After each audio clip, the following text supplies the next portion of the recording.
determination and hope for the U.S. basketball team in Spain. The early difficulties will all fade away if only the college boys can put it together against Brazil. The final hurdle to the gold medal round and a potential showdown with the Soviets. It's a game they can make a reputation on and earn the right to dream of the gold. But the Soviets have come to their last hurdle too. They will tip off against Yugoslavia, and a win will take the Soviets to the gold medal round. By the end of the night, we'll see who's got the guts.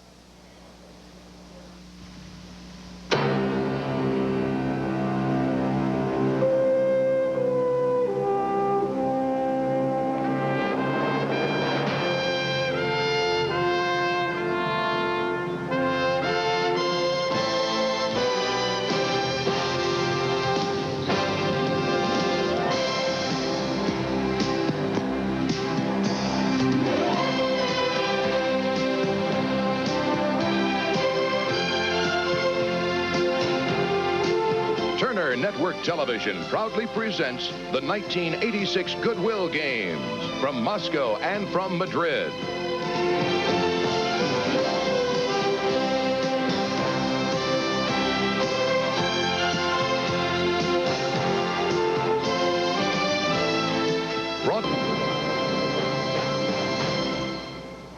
Good evening and welcome to our prime-time coverage of Day 13 of the Goodwill Games of 1986. We have World Championship basketball for you tonight. The United States in action against Brazil, the Soviet Union in action against Yugoslavia from Madrid, Spain.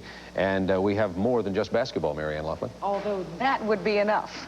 Tonight also we'll be seeing, though, the women's team gymnastics competition. I was out there at the Olympic Sports Complex tonight, and let me tell you, the Soviets are something to see. They are really incredible. We'll also be talking here in our studio with our gymnastics commentator, Kathy Johnson. So stay tuned for that, won't you, please? Look forward to it, and I want to remind you, as you watch the basketball, there you are. Lost you for a moment there. Stay where you are when I'm talking to you. I'm only kidding. When we talk about the basketball and the U.S. Brazil's going to play in just a moment, I want you to pay particular attention to a Brazilian player by the name of Oscar, who's averaging 30 points a game and has hit 30 three-point shots. He's something to see. In addition, of course, to all the stars from the United States. We'll be back with that game from Madrid in just a moment. Stay with us on our coverage of the Goodwill Games.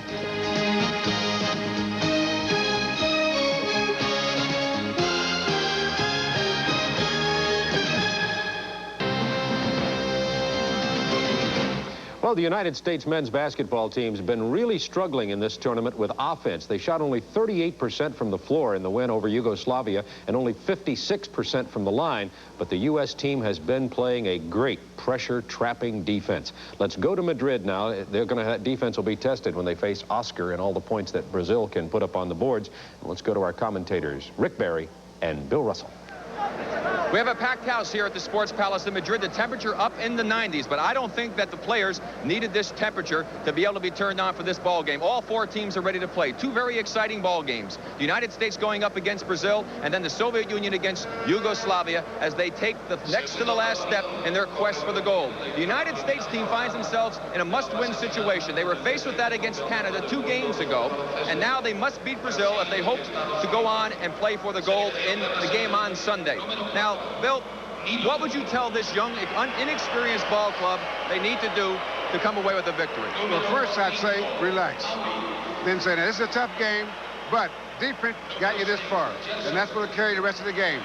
The better you play defense, the better off you are. The offense will take care of itself. Relax, go out and play some ball and have some fun. Okay, to take a look at the matchups in both of the ball games, let's go to our resident coaches, Mike Fratello and Bobby Knight. Bobby, tonight we're in for 2 great matchups. First of all, game number 1, Brazil versus the United States. The Brazilian team led by the high-scoring Oscar. We've seen him get 47 points already in this tournament. A fast-breaking, up-tempo team. We talked to their coach today. He said the biggest thing tonight, we don't want to change our game or philosophy versus the United States. We'll run and score a lot of points against them. I can see by your shirt who you're rooting for. What about the USA? Well, I think, Mike, that the Brazilians are going to have a tough time scoring against the United States. Yugoslavia scored 105 or 106 against Italy, played the United States a couple of nights ago in Oviedo and had a very difficult time scoring into the 60s. The teams that I've watched play over the last couple years, and Brazil is absolutely no exception, have a difficult time playing against defense that pressures the ball and pressures the passing lanes, and that's what the United States will do tonight. Game number 2, Soviet Union versus Yugoslavia. Soviet Union by far the deepest, most balanced team in the tournament, led by their sensational center, Sabonis, balanced scoring by all 5 starters. They really show very few weaknesses. I think Yugoslavia will score a lot of points, Mike. They're very good offensively. They have a lot of balance on the offense. If Delipagic plays well, it's a real key for Yugoslavia because he helps out Petrovic with the scoring. I don't think Russia is a very good defensive team, and really neither is Yugoslavia. This game could be well into the hundreds with both teams. Bobby, thanks. We expect 2 great games tonight. We'll be back in a moment.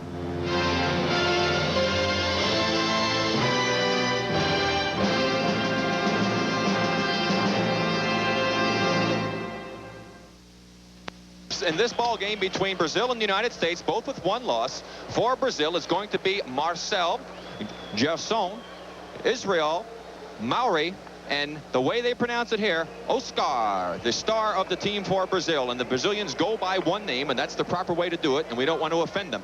For the United States, it's going to be Derek McKee from Alabama. It's going to be Charles Smith from the University of Pittsburgh, David Robinson from Navy, Tyrone Bogues from Wake Forest, and Kenny Smith out of the University of North Carolina for head coach Lute Olson. Lute, of course, ably assisted by Bobby Cremins, Jerry Prim, and also Scott Thompson, the assistant to Lute Olson at the University of Arizona. Jerry Pim from the University of California, Santa Barbara, and of course Georgia Tech for Bobby Cremins. Should also mention the rest of the American contingent here. The trainer is Tim Garl out of the University of Indiana, working for Bobby Knight. Dr. Tim Taff at the University of North Carolina. And the mission chief, the associate director of the ABA USA, is Tom McGrath. Officials getting ready for the tip-off in the most important game that these young men have ever played in international competition as they go for the gold and the 10th World Men's Basketball Championship coming to you from the Sports Palace in Madrid, Spain. A very, very hot arena. Up close to 95 degrees now. And Bill, I think it's really essential to be able to get off to a good start for the United States team defensively, the way they have in the last 2 ball games when they jumped out 19-2 against Yugoslavia and 10-0 against Brazil. Well, that is critical. Rick, with a team like this, they have to get off a good start. And the first 4 or 5 possessions, either way, offense and defense, is very important, the way they start the game.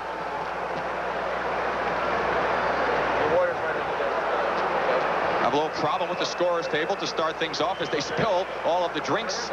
Hey, Rick, where have I seen that before? Yeah, I usually spill that stuff all over me. Well, I'm glad to know that it happens at all the tables. Bobby, we were with the team working out today. They seem in pretty good spirits. Lute seems confident.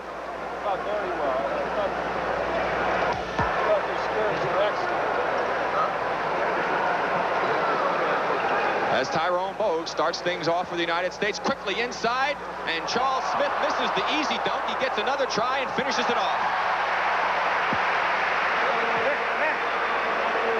The United States off to the first basket of this, the next to the last round for the goal. With the ball is Mauri.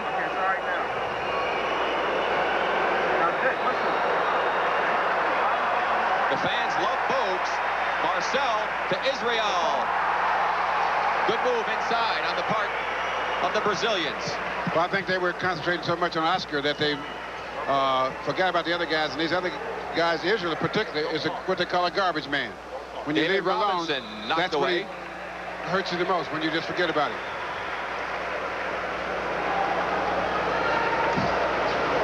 Foul going against Marcel. His first personal foul, first of the ball game. McKee, not a chance. Shot that one off to the right side. Rebound pulled down by Gerson.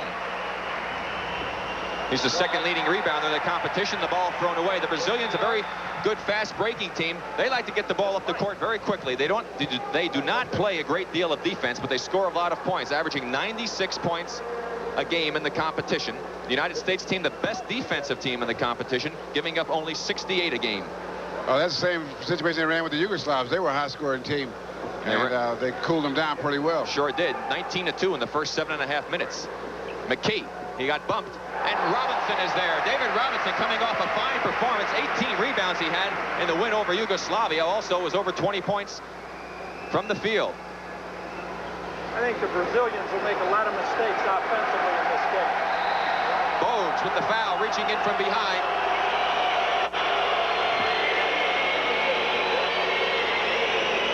There's the play again.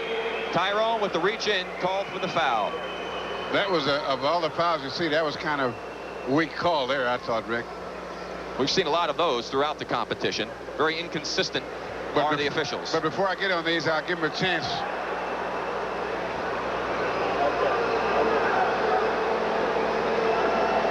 Mowry. Inside to Gerson. He ties it at 4. 7:55 remaining here in the first half. Both of these teams, again, with one loss so far in the competition. But this is the all-important game. They must win to go on to the gold medal round. I know so far, Rick, when the U.S. team is double-teamed, you leave a 3-on-2 situation, and you've got to zone the other two guys. And so far, they haven't done that. Charles Smith with the shot from 19, and they need more of that perimeter shooting. The United States team has shot very poorly in the last 2 ball games. 41 against Canada, in the high 30s against Yugoslavia. The long shot from the outside, not to be, by Marcel. Rebound, David Robinson. That's Kenny Smith. 3-point try, count it. The United States leads by 5 as Smith, who has been shooting poorly, comes through. He got a break on that. He got a bad pass, or he would have had a layup. Well, Kenny Smith was not using his legs on his shot, and we talked about it during the shoot-around today, and looks like he's got him back working as Israel misses, and a rebound to Charles Smith. The United States with a 4-on-1 break. Bogues to Robinson, and the United States leads by 7. And that's the type of play we need to see from him, Bobby. I think the United States, Rick, has really gotten off to a great start at both ends of the floor. I think Brazil will make a lot of offensive errors that the United States will capitalize on during the course of the game. Bad shot by Oscar. Again, 4-on-2 for the United States. Bogues. Charles Smith with a fancy move, gets it back, and is fouled. He'll go to the line. The foul going against Gerson, number 6 for Brazil.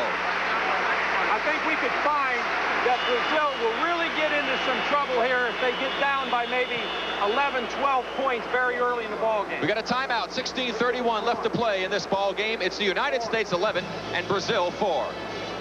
We'll return with more Turner. The 8-game averages for both of these ball clubs. You can see the United States surprisingly shooting better than the Brazilian team, even after those last 2 outings that they had. 3-point goals. United States the lead there, and the free throws, which has really hurt the American team badly. In fact, that was one of the main reasons they had that upset loss to Argentina when they lost 74-70. They shot only 47% from the free throw line, but now Charles Smith hits from the line, and the United States off to a good start, as Bobby pointed out, both offensively and defensively in this ball game. Well, you know, Rick, if there are a lot of times, just a lot of times when your defense will make you shoot better because you're getting a better rhythm and have better timing. That's our version of the Goodyear blimp shot. The miss by Mowry. Here we come back. Kenny Smith. The United States with their biggest lead of the game. They lead by 10. 14-4. And a big steal by Bogues. And it's a 12-point lead.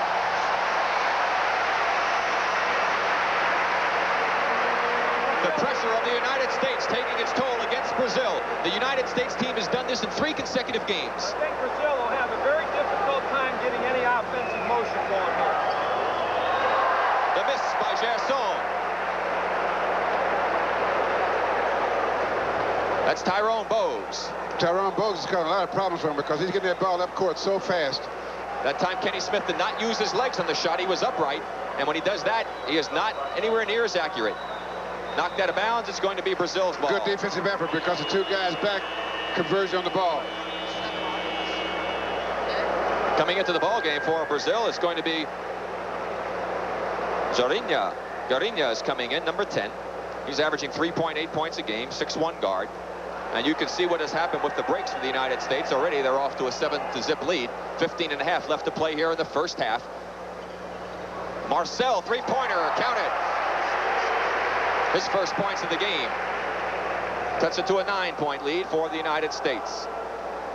Now this is where U.S. team has to be effective in the half-court offense. You have to be able to run a fast break and the half-court offense.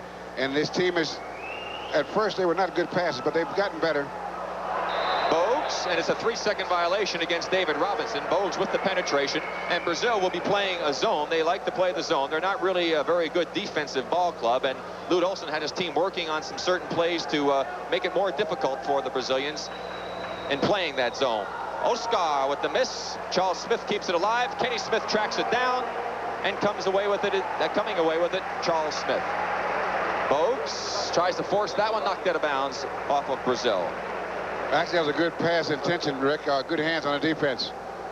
It might have been an accident, but it was good hands. One thing Bogues does that I like a lot is he penetrates against the zone. A lot of coaches don't teach that. I think it's a great idea to get up the seam of zones. I don't think there's anything more important than using the dribble against the zone to set up the shot. The United States is doing a better job tonight than they have at any time yet in the tournament. McKee from the outside.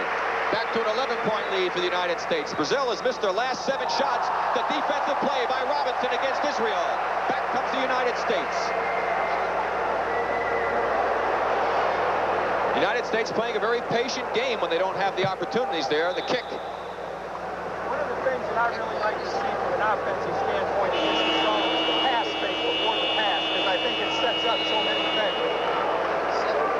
They're looking at Sean Elliott coming into the ball game as we have a timeout on the court. 14-14 left to play here in the first half. 18 for the United States and 17 for Brazil, as Kerr also will be coming in. Bill Russell, Bobby Knight, Mike Fratello. We apologize for some of the audio problems that we're having. We have not been able to get Bobby Knight across the air to you. As you look at the field goals, 20% only for Brazil. And Bobby, all those wonderful things that you said, you're going to have to repeat as soon as we get this audio problem straightened out. But meanwhile, Bill and I will hold the ship. The United States is doing that against Brazil, 18-7. 14 minutes left to play in the first half. Robinson, he'll go to the free throw line. Israel with the foul. Okay, watch the play again. Nice little spin move, and he got the paratrooper, member, Bill, and the old dues was paid by Israel. Robinson had better foot action then, Bill, than he's had in a couple of previous games going to the bucket, but he played very well in the second half of that Yugoslavian game.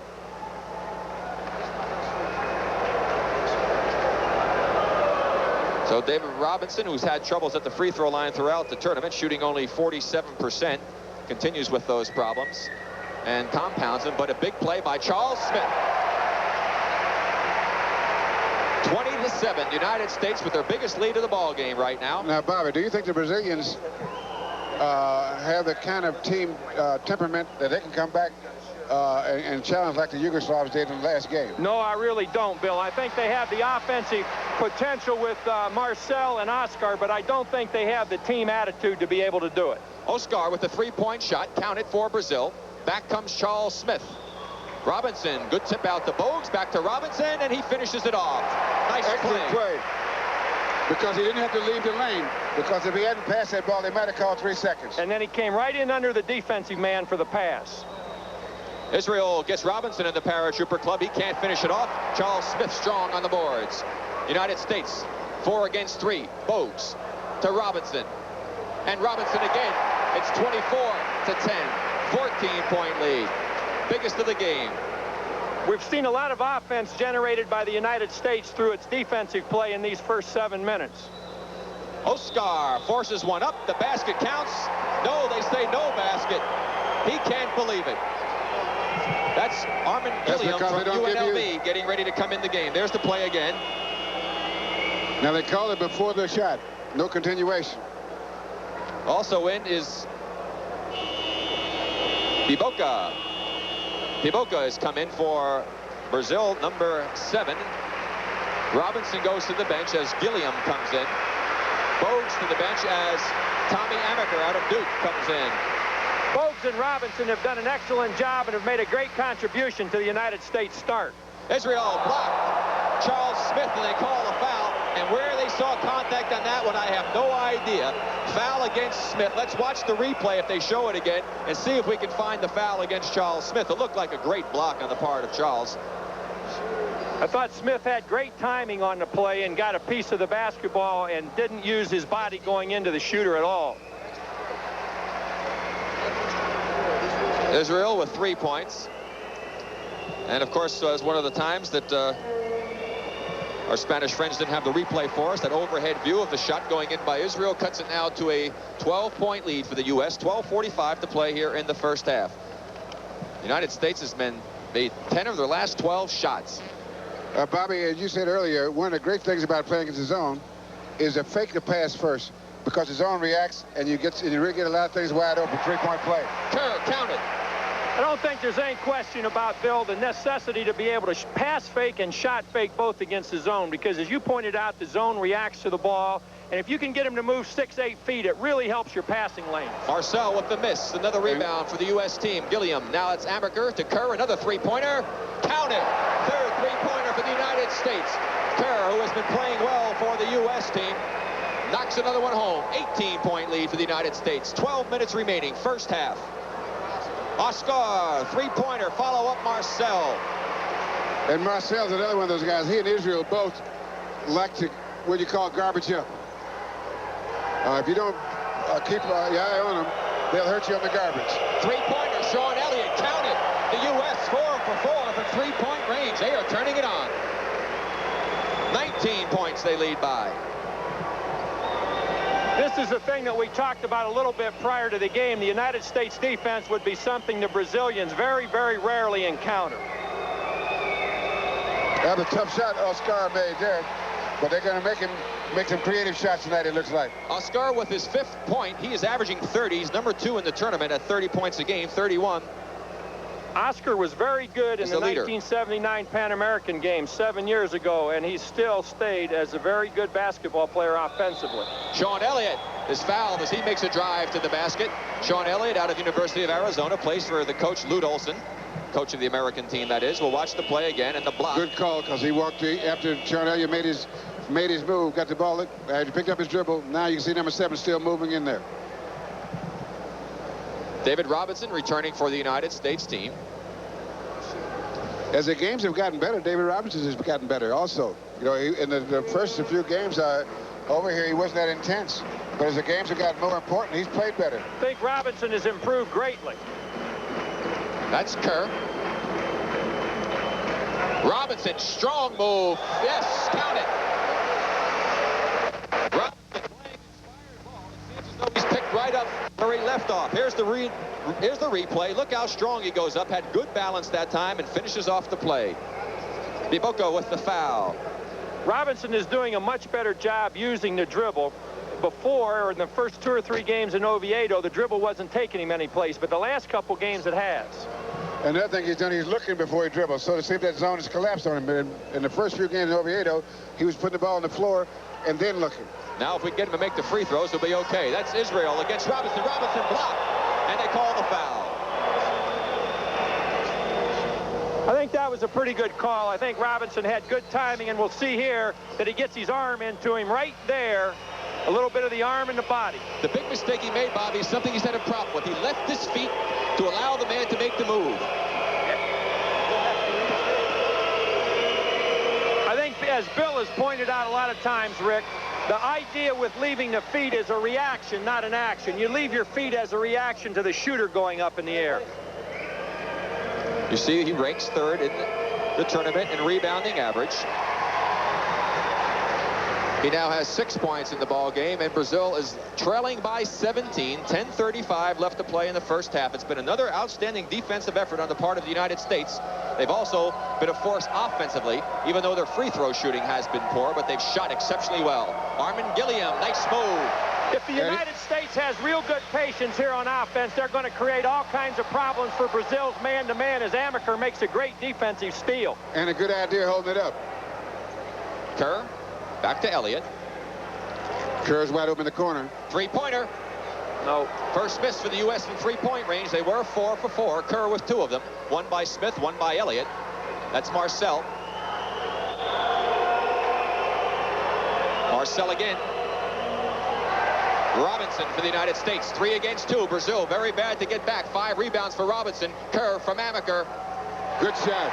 Good shot. He pulled up, took a perfect shot. And Amaker made a great stop there and dished the ball off at just the right moment. Biggest lead of the game. 9:40 left to play. 3-point try. Garinha, count it. I think the Brazilians will be very, very good shooting the ball in open situations like that, but when they have a little bit of pressure, it's going to be a different story for them because, as we said, they're just not used to that kind of shot pressure. Amaker to Kerr. Armin Gilliam uses his strength and scores again. For Gilliam. I watch a kid like Gilliam as he gets better and better as he understands how this game is played. Gilliam's done a great job in these last 3 games for the United States coming off the bench. Bobby, I think that's because he's beginning to understand how international ball is played. And I think using his strength to the best advantage. Derek McKee back in for Sean Elliott for the United States team. Coming in, Rolando for the Brazilian team, along with Vito. The United States has made their last 6 two-point attempts. See, this is a time where I don't think you can afford to take a guy like Oscar out of the ball game. I think he's got to be allowed to stay in. I think that Marcel has always got to be allowed to stay in. He is in the game, but Oscar's got to be in there too. They're down 20. This is no time to give somebody a rest at the score. I don't think it's a rest, Bobby. I'll vote for that, Bobby. McKee to the basket. No basket. Fouled on the way to the hoop. That's going to be, the 6th team foul against Brazil. 4 against the United States. Here's the play again. Hey, there's the reach. It's too bad they don't have a continuation. Hey, Bobby, you know, I think that this defense that the United States is putting on is one of those things you can watch it from the sidelines, but until you get out there and face it, you have no idea what it's like. That's 17-footer, Amaker. I don't think there's any question about that, Bill. You can't duplicate really good defense in practice unless you play it yourselves, and the Brazilians don't. Biggest lead of the game for the U.S. Israel. And that time Robinson stayed down, made him change it, gets the rebound. Good defense. This time Brazil's back reasonably well defensively. Kerr, 2-point shot. Israel with the rebound to Marcel. Amaker stopped well at the middle again. Garinha, 3-pointer. Rebound, Rolando. No angle on that shot. Stolen, laid back up. Marcel misses the shot. Knocked out of bounds. It's going to be Brazil's ball. You got to give them credit on that one. They just stayed with that because they didn't make any of 3 shots, and they just got the ball back and hustled time and time again. We saw Lute Olsen getting ready to send Charles Smith back in. The 3-pointer by Marcel, no good. The rebound to McKee. And the USA is doing a great job on the boards, both ends of the court. 8 minutes remaining, first half. It's been a most impressive performance as Israel commits the foul against Robinson. That'll be the 7th foul against Brazil. One more and they'll be in the penalty. Rick, I think one of the reasons the United States got off to a great start was because McKee hit 2 really good jump shots in the beginning of the ball game. One was a 3-point play, and we've not had that kind of shooting from that 3rd guy often enough, but to get it from the start of the game was very important. Charles Smith also hit one, about a 19-footer. 7:50 remaining here in the first half. The United States in control, leading by 22. 3-pointer by Kerr, so he made his first 2s, missed his last 2. But that was a shot taken as an afterthought. That wasn't a shot really set up and go right into it. Oscar back in the game for Brazil, number 14. He averages 30 a game, or has been in this competition. That's Israel over Robinson. Terrible shot. Kerr rebound, and they call a jump ball as reaching over the back was Paulinho. Bill, I think that Robinson has kept his feet well in this game, and he's got people a little reluctant to shoot around him right now. Now you see the tie-up for the jump ball. Amaker did a great job coming up the bench the first half, I thought, Bobby. Oh, I did a really good job coming in at both ends of the floor. He jarred the ball loose a couple times and really set up the break well for 3 different baskets. He gets a rest as Tyrone Bogues, affectionately known as Muggsy, comes in the game, and he has been a real force defensively. And there goes Muggsy. Muggsy with the speed, blows away, and is fouled from behind by Nilo, number 4 for Brazil, who has just entered the ball game. The speed of Tyrone Bogues, too much for Milo. Here it is again. He just blew right past him, and a rather ticky-tack foul, actually, and he should have made that shot. Well, Rick, if somebody puts, if you're not a real scorer, and they put their hand in your back, it doesn't take much to throw you off. Well, I'll tell you what, that wasn't very much, Bill. I'm giving the benefit of the doubt, Rick. He's a non-shooter, okay? Yes, he is a fine passer. Of course, he was 3rd in the nation in assists, averaging 8.4. In fact, he set a record in the ACC, the most ever by any player. He got 17 against North Carolina. Bill, you and Rick don't mind if I refer to us as we occasionally, since I'm the chairman of the player selection committee, do you? We don't mind at all, Bobby. You can do it despite what anybody else may say. It's okay with us. You have our approval. Well, we're leading 44-21 right now. It's United States over Brazil. as Brazil has had a difficult time handling the pressure of the United States defense, as have had a lot of teams in that department. They have been outstanding. Block, Robinson against Nilo. Kenny Smith, who has come in, takes it home. In your face. 25-point lead for the United States. 6:50 remaining first half. This has been awesome. Oscar with the shot. Foul beforehand. It's going to be against McKee. I think we've seen a great example here of how an offense can be keyed by a defense and how a team can be thoroughly demoralized by defensive play. Used to watch number 6 do that an awful lot. Of course, referring to Bill Russell, my partner. Israel hits from the baseline. Cuts it back to a 23-point lead. The U.S. has doubled the output of Brazil here in the first 13.5 minutes of this ball game. This is Rick Barry along with Bobby Knight, Bill Russell. Mike Fratello is also with us. You'll be hearing from him as the broadcast goes along. Bogues to Smith. That's Charles Smith. The rebound comes off to Rolando. Mike made a good point here that Robinson might be tiring a little bit and might be in need of a rest. He's done a great job thus far. That was McKee just throwing Oscar out of the way as Oscar tried to post up. Here's the play in the middle of your screen now. Now watch McKee right there. Very obvious foul. Rick, that might not be a bad foul either. Give him something else to think about besides how he's going to get free. I don't think Oscar is a real tough combatant. He's not a warrior. He's a pacifist. That's why I thought it might not be a bad idea after watching his demeanor. Actually, only the second personal against McKee. We'll send Oscar to the peace conference, not the war council. Israel. Foul called against Robinson. That will be Robinson's second personal foul. Now, I think they should get him out of there. I think he might be a little tired. At least I would think so, Bobby. Well, he was on the bench for a while. Just returned a couple of minutes ago, Bill. So obviously, Lute Olson maybe have heard you because he's sending Armin Gilliam to the scorer's table right now. I think we'll see Gilliam coming in for Robinson, and I think Bill's point is well made. I think he's referring to the fact that if Oscar was getting some easy shots, he'd be playing a little harder than he is right now. Sean Elliott. Charles Smith has it knocked away. It will be America's ball on the side. Now, Rick, what I'm reason I say things like that is that this game is played by people and a bunch of kids, and there's some things that you got to factor in. It's temperament, strength of personality, and all this kind of stuff, is because that's the way they play the game. Also very hot in the building, up in the mid-90s down on the court. The steal, right back, it goes to Gilliam. And he Gilliam just took that one. It's another one. Gilliam with 6 points. That's one you unwrapped from the ribbon because that was a real gift. The Brazilian kid did a great job anticipating Gilliam's pass, and Gilliam did not read the defense very well. Paulinho with the ball. That's Oscar. Rebound, Charles Smith. Bogues. The fans love him.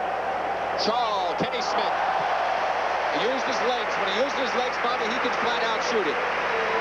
Smith has got a much better rhythm tonight than he had, Rick, against the Yugoslavians. 9 points, and that's, again, because of the legs. I think, Rick, besides the legs, I think he's not feeling very much defensive pressure. And that always changes your shot, a little defensive pressure. Well, he had open shots in the ball game against Yugoslavia, and he wasn't dropping them. They were open, but they weren't open, Rick. They were open, not necessarily when you want them to be open. And I think he missed a couple where he did have fairly decent shots, and I think that got to him a little bit, and I think that affected his shooting as the game wore on. That was his first personal foul, talking about Kenny Smith. And Gilliam reaching in, commits the foul, sending Israel to the line. Now, Gilliam, hopefully, will learn from that one, is that go after the ball. He really tiptoed after. Right, he tiptoed after it. And that's when things happen to you, when you're standing around or you're tiptoeing after things. Now, I can imagine what it's like down on the court, fella. I don't know about you, but I'm dripping wet up here in our... But Rick, you got to remember, up here where we are, hot air rises. Okay. Russ, I can assure you one thing. One of the first things I'm going to tell our inside players on our first practice October 15th is that when you stand around, bad things happen to you. That's a great point that you made very early when I've been working with you and Rick, and I'll pass it on to my players as soon as I can. Now, I think that was a ludicrous call for an intentional foul. I think that... Intentional foul against the United States, and Brazil will get the ball after those 2 free throws. It was United even States leading 50-26. Now, I think it's kind of important, Rick, 5 minutes ago, that they keep it over 20 points for halftime. Absolutely. And then that way the Brazilians don't get any fancy ideas. They go in at the half just thinking about trying to play and win the bronze medal. You don't want to give them any thought whatsoever of getting back in this. That's Nilo. He gets it back to Gerson, who has come in number 6. Gilliam has very good footwork playing the defensive post. And a block by Charles Smith, and the bounce goes in on the shot. But he went to sleep on his shot and missed the block out right there. Israel with the tip in as Oskar forced one up. He made a good hook, didn't get called for it. It's a 22-point lead for the United States. Their biggest lead was 26. Got to get the ball off the right side and move it over to the left a little bit. Gilliam, tough bounce. Israel with another rebound. It's really important that you attack both sides of the zone. You take it in one way and take it back. Israel. Sean Elliott to Kenny Smith. 3 against 1. Bogues in the middle.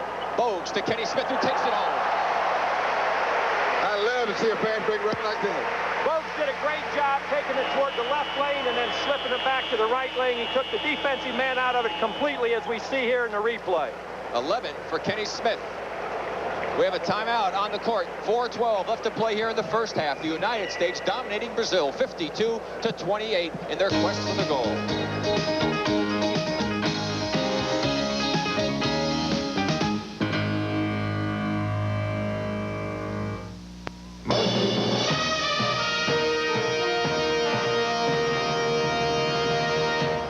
The United States on a roll against Brazil. David Robinson obviously came to play tonight, and I think the European teams and now the South American teams are having trouble dealing with a 5'3" guard who penetrates and dishes off as well as Tyrone Bogues. He has really added a lot to the game tonight. Steve Kerr's three-pointers aren't hurting either. So the U.S. looking good against Brazil. We'll be going back to that ball game. Remember, they are playing in the Final Four now. This is to determine who will go to the championship game, which will be seen in prime time on our Sunday night coverage from Spain. It'll be on Sunday night as we conclude our Goodwill Games coverage. We'll have that ball game. Later tonight, we'll show you some of the game between the Soviet Union and Yugoslavia. They, too, are playing for the right to get into the championship round. The United States has the game well in hand at this moment. We'll be going back to the game, but right now it's time to pick up on the gymnastics. Women's team competition has begun tonight. Remember, the team competition, the scoring of that event, sets the foundation for the later scoring in the individual all-around and the individual apparatus. And the Soviet men ran away with the competition.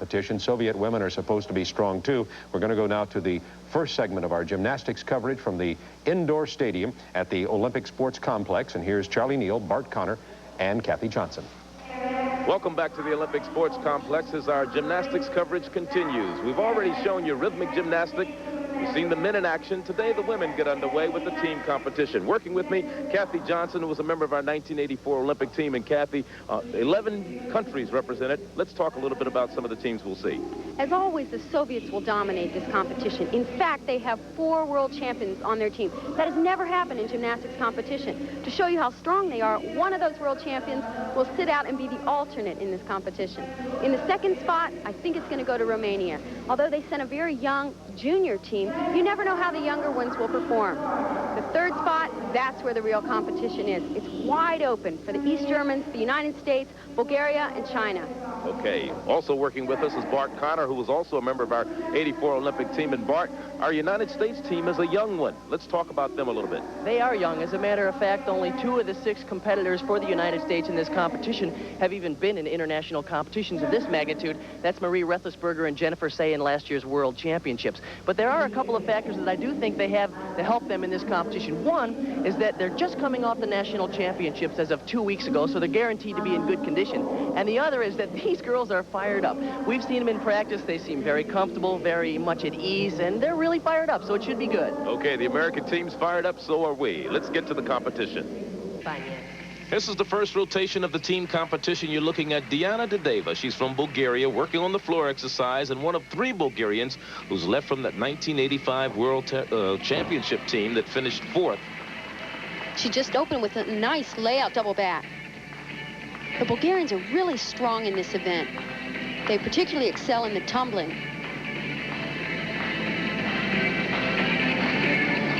The other thing to note about the Bulgarians is their choreography is much different than most of the other teams. Here's her second tumbling run. A whip through to a double twist. Not a very difficult pass, but not bad. The choreography is very, very original. They do a lot of jazzy, kind of character-type dancing.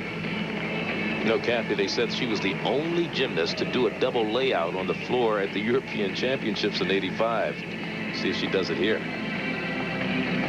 Well, she actually opened with a layout pike back somersault, so it's not completely laid out throughout the entire 2 somersaults.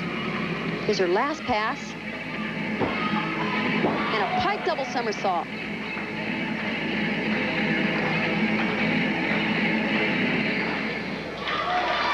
Diana Doudeva, Bulgaria, 18 years of age, lives in Sofia. She was the top Bulgarian gymnast, finished first in the all-arounds at the Nationals, and we'll await her score on the floor exercise and watch part of her routine once again.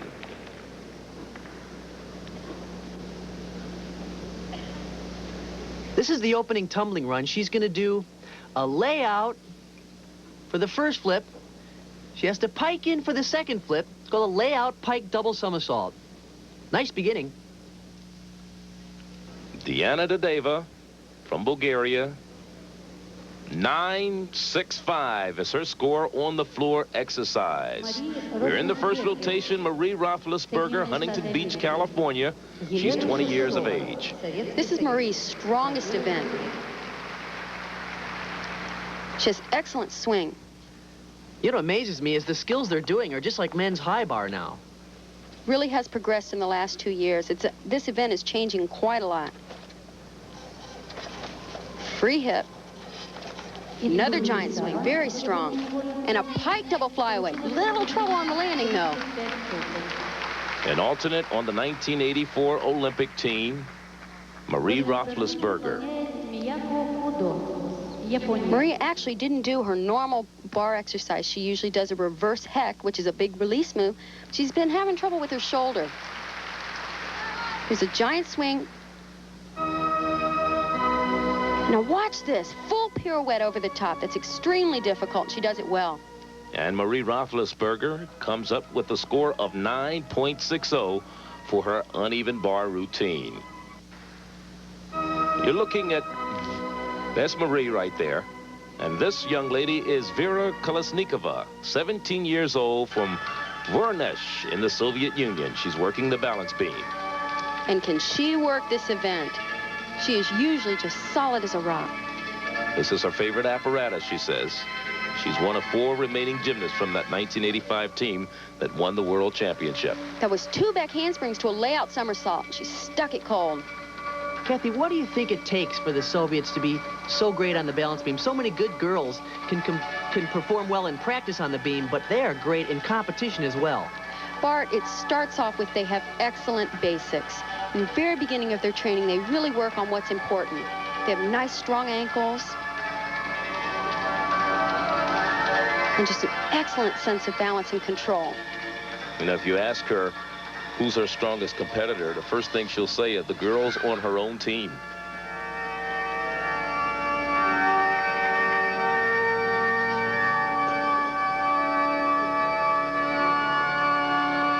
She doesn't have any really standout tricks in the balance beam routine, but she is so solid.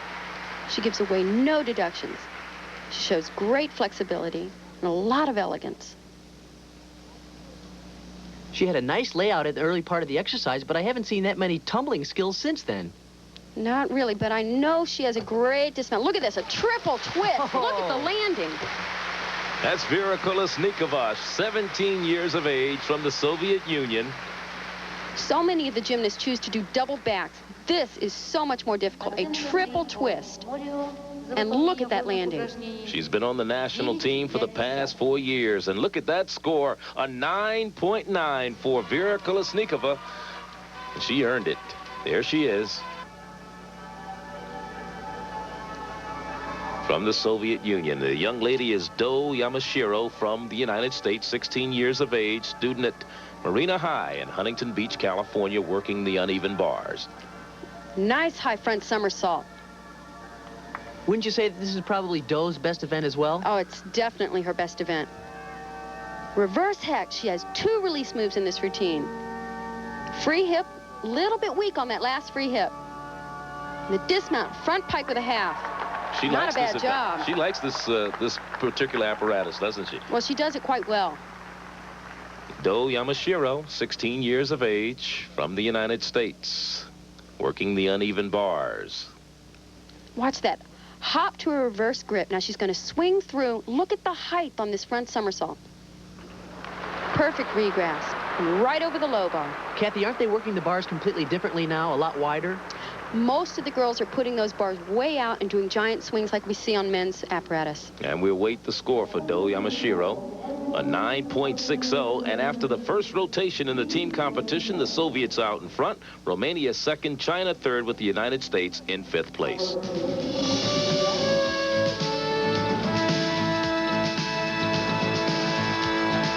Men's team competition, you're looking at Chen Cuiting of China. She's 17 years of age.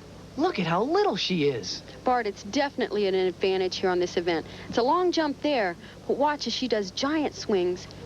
She has so much room. She hardly even has to break her body line through the bottom. Nice high Delchev. Look at the perfect handstand position. Well, it's a long reach there. Another giant swing, perfectly straight arms. And a half in, half out. Unbelievable dismount. That is so hard. She is only 17 years of age. She looks a lot younger than 17, though, doesn't she? I was going to say, she looks about 10. Cuiting is her name. I think QT is probably a little more appropriate. Look at that, perfectly straight arms on the giant. I'm embarrassed. She does this dismount better than most guys I've ever seen. Look how she finishes the somersault, landing straight up and down. You can't do it any better. From China, Chen Cuiting, and she finishes with a score on the uneven bars of 9.65. And she enjoys modern music. What do you think of the score, though?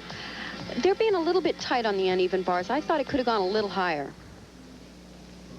This is 14-year-old Elena Shavchenko of the Soviet Union, who trains at the Armed Forces Club here in Moscow. She's 14 years of age. She's their national champion on this event. Here's her opening run, a 1.5 twist, through to a double back. Very difficult opening.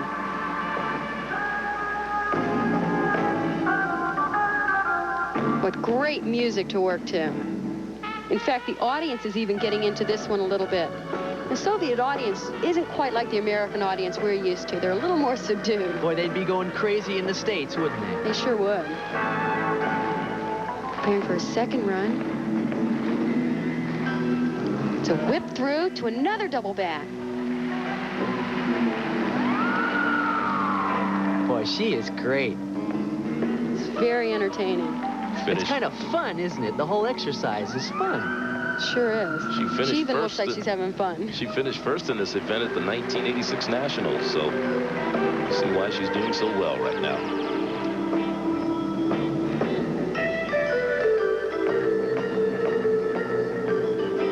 Well, the Soviets are best on this event, so for her to come out on top, that's some feat. Here's her last tumbling run. And another full in. I can't believe it. That's amazing. How did she do that? That is so difficult at the end of your routine. Beautiful exercise. Elena Shavchenko, Soviet Union, will await her score.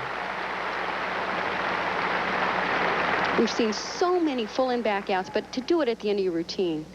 Now here's that open tumbling run, 1.5 twist, right through to a double back. She lands it perfectly.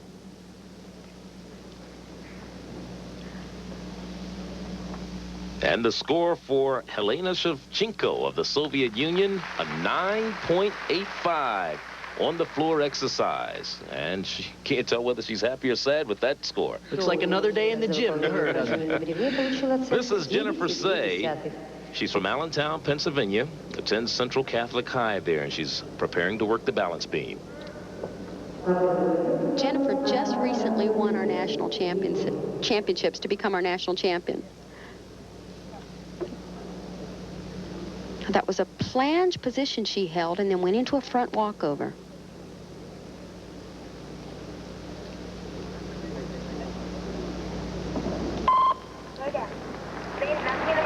Straddle jump, very difficult move because you can't see the balance beam. I hate that move. You used to do that in competition, Kathy, and every time you got to that part of your routine, I went, oh my gosh. Oh, it's not that bad. 2 back handsprings into a layout somersault. She doesn't quite have the solid landings that we saw with the Soviets. She's actually moving quite well. Front mounter. As you can see, she's checking her balance just a little here and there. She needs a little more extension in her toe point to be absolutely perfect.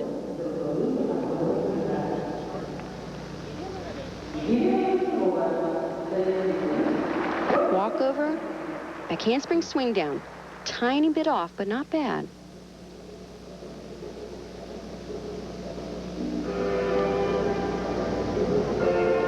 A dismount, double twist. One little step. It's a pretty good exercise, but there are several deductions in there. She's 17 years of age. Jennifer Say from the United States. Here's 2 back handsprings. Nice layout somersault.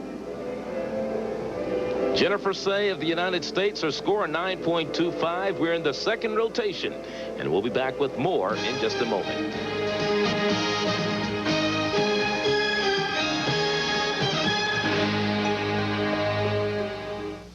Our second rotation. The young lady you're looking at right now is 16-year-old Oksana Omeliantchik from the Soviet Union as she's working the floor exercise. And she is always a delight on this event.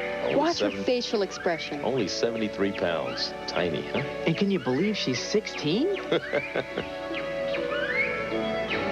She's a reigning world champion on this event. And a full-in pike back handspring out. What a difficult pass. That's amazing because you really don't see him tumble out of a full in very often. It's hard enough to do it, much less tumble out of it. But look at the expression. I mean, she really looks like she's having fun. That same kind of pixie style reminds me of Olga Korbut 14 years ago. Can you believe it was 14 years ago? Double twist, punch front. She's tumbling out of it. Full twisting dive roll. I can't believe it. Super routine, huh? You know, we saw her do that tumbling pass back and forth across the diagonal in November at the World Championships in Montreal, and we couldn't believe it. She has such a wonderful balance between the dance and the tumbling. It's like a complete performance.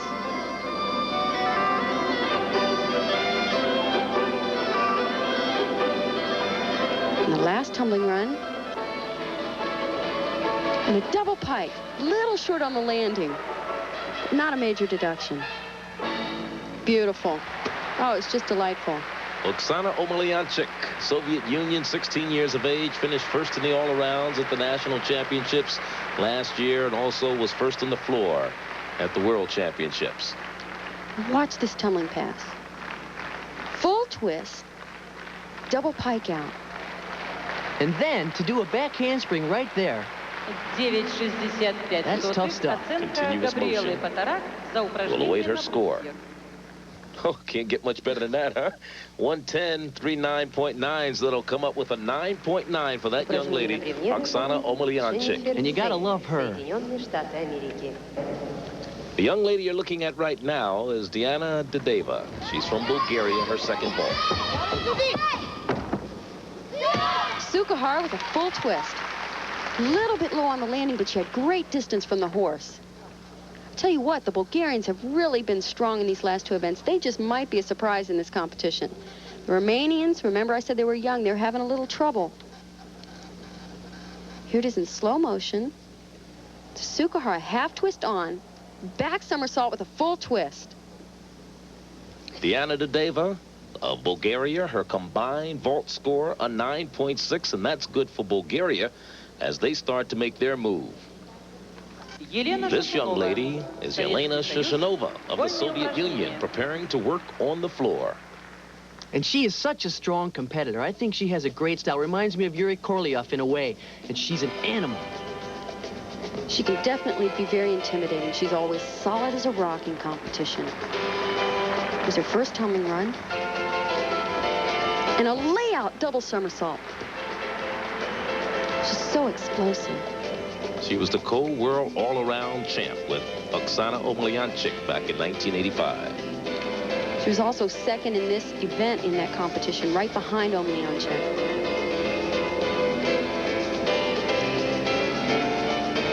The middle run. Oh, unbelievable. That pass you usually only see the men perform. And even crazy men at that. I tell you, that's a tough tumbling run. It's an Arabian side 1 3/4. Ow! Ooh. That's an original move. She's probably the only one that does that. For good reason, I think, Kathy. Is she resting here? I think so. Second win. You can see her take a deep breath. Nice high double tuck. Not many deductions in this routine so far. Elena Shoushounova. Soviet Union. It didn't have the sparkle that Omeliantchik did, but gosh, does she have a lot of difficulty. She has such a fierce look of determination right here as she goes into this layout double back. It's not that high, but she really knows how to rotate, so she makes it with ease. Elena Shoushounova gets a 9.9 for her floor exercise routine, so the Soviets increased their first-place lead. China's moved into a tie for second with Bulgaria, while Romania has dropped to fourth. The United States is seventh.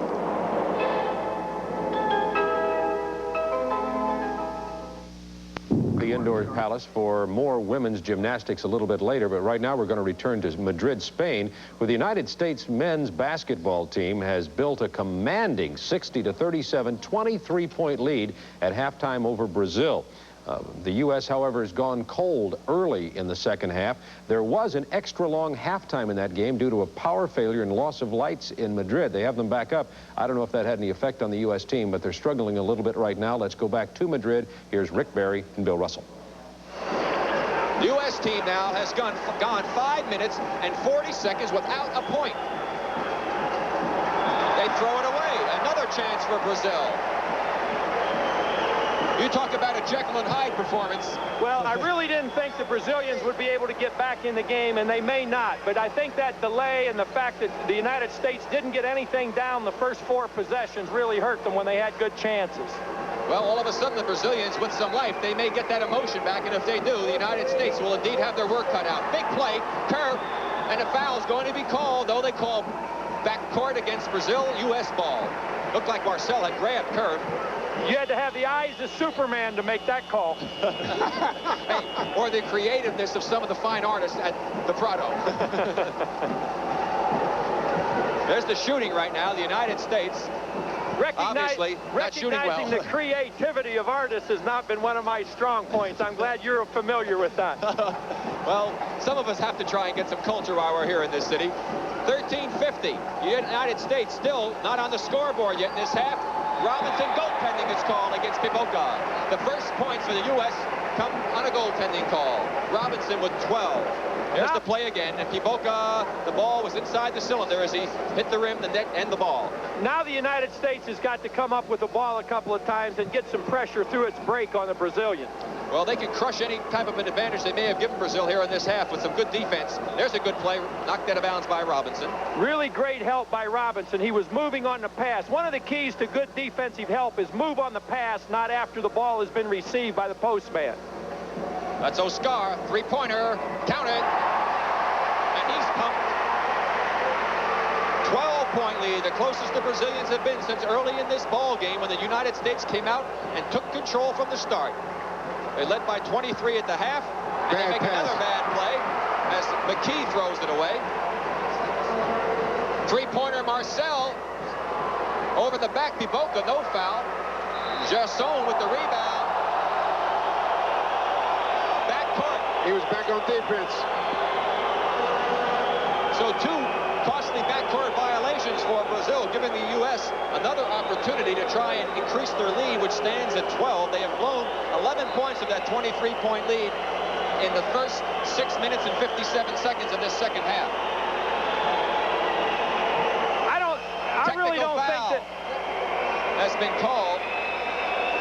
I don't think that that Brazil's emotion has played a great part in that. I think the United States has just been so flat offensively and has had its movement just almost dissipate entirely compared to what it was in the first half, that they've allowed Brazil to get back in the game rather than Brazil forcing its way back in. And Kerr, who was an 89% free throw shooter at the University of Arizona, had shot 2 technical free throws before in another ball game, missed them both. Now he gets to shoot a technical foul, misses again.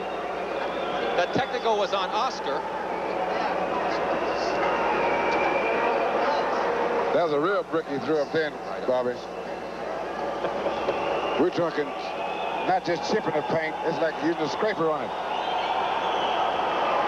And the third point for the U.S. here in the second half in the first 7 minutes of play. 2 came on a goaltending on a Robinson shot, and the free throw by Kerr, the U.S. by 13.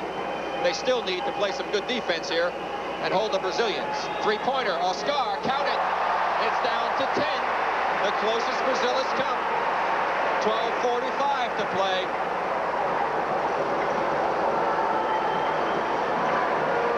Brazil starting to play with a lot more intensity. Defensively, that is. They're not known for that. Shot clock down to 10. McKee from 9. That's the big basket. Back up to 12. McKee with 4. The United States really has to pick up the tempo on half-court offense. They're coming into it slowly, and they're moving the ball slowly once they get into it. Gerson against Charles Smith. Garenya misses from the outside. Rebound goes to Charles Smith. That was blocked a little bit, Rick. The outlet and the getaway are much slower than they were in the first half on the break for the U.S. They got into the offense much quicker that time. Good penetration on the part of Kerr. He'll go to the line. Foul Marcel. Here's it again. They're starting to pick the pace up a little bit, Bobby, but I thought in the second half they started out not nearly. I expected them to be down a bit, but not as much as they were down. You see Jerry Pym in the left of your screen and Lute Olson, the head coach, in the middle, and they are very concerned, I'm sure, with the way that this U.S. team has come out here at the start of the second half. If you just joined us, the U.S. went out to a 23-point lead by dominating from the opening tip-off. And then at the start of the second half, they went 7.5 minutes, only scoring 3 points. I really agree with you, Russ. I think that our play at the start of the second half really enabled the Brazilians to get back into it as much as anything. And of course, there was a long delay at the half because of a power failure here at the building, and that could have had something to do with the U.S. team losing that edge that they may have had. Marcel, great pass underneath as he finds Garenya. Lost a man. That's where vision is so important defensively. You've got to turn the head and see what's behind you, what's beside you, as well as watching the ball. Charles Smith comes right back. That's goaltending. Counts the basket. Back up to a 14-point lead. Charles Smith has 9. And in a way, the Brazilians have let the Americans back into the pace of the game here the second half. Absolutely. Three-pointer, Oscar, counted. He's hit 3 here in the second half. Oscar with 22. Excuse me, Rick, I have yet to see Oscar make any kind of emotion when somebody else does something on his team. Robinson with the lean-in move. Are you saying, Bobby, that he's a very self-centered individual, perhaps? I think Oscar is a rather egotistical basketball player. We'll ask you what you really think when we have a timeout. Oscar is fouled by Derek McKee.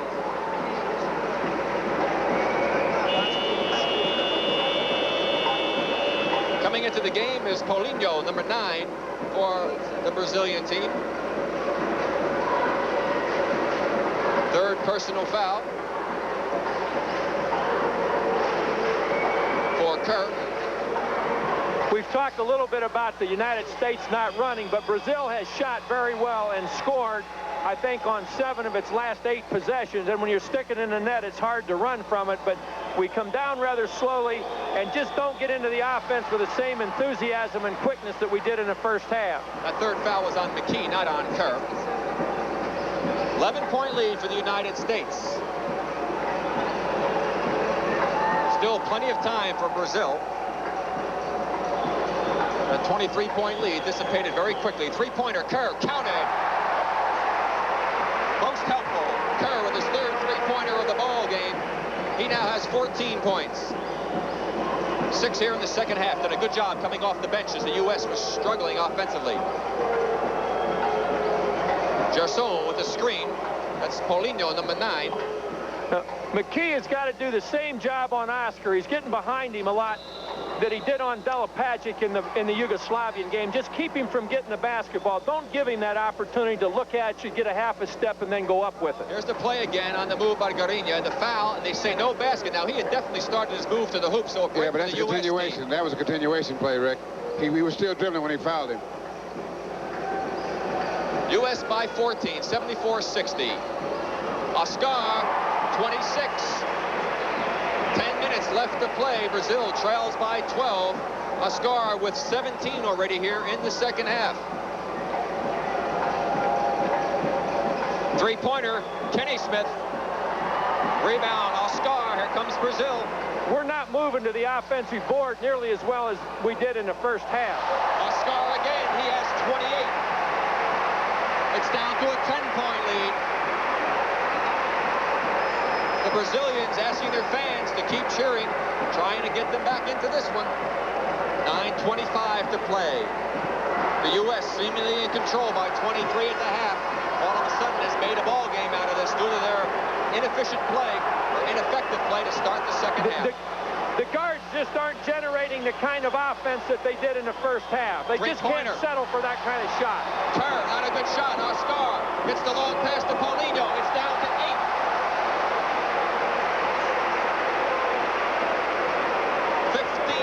Have disappeared from that lead for the United States. 8:55 to play. Tyrone Bogues looking on, very concerned, along with Arvin Gilliam, ready to come in for the U.S. team. And this is what gives coaches gray hairs. Well, our inside players, Rick, are just trotting toward the ball. There are no sharp cuts at all inside. We're not setting up the defense, and there's very little screening. Completely away from what we did in the first half. McKee with a big jump shot from the outside.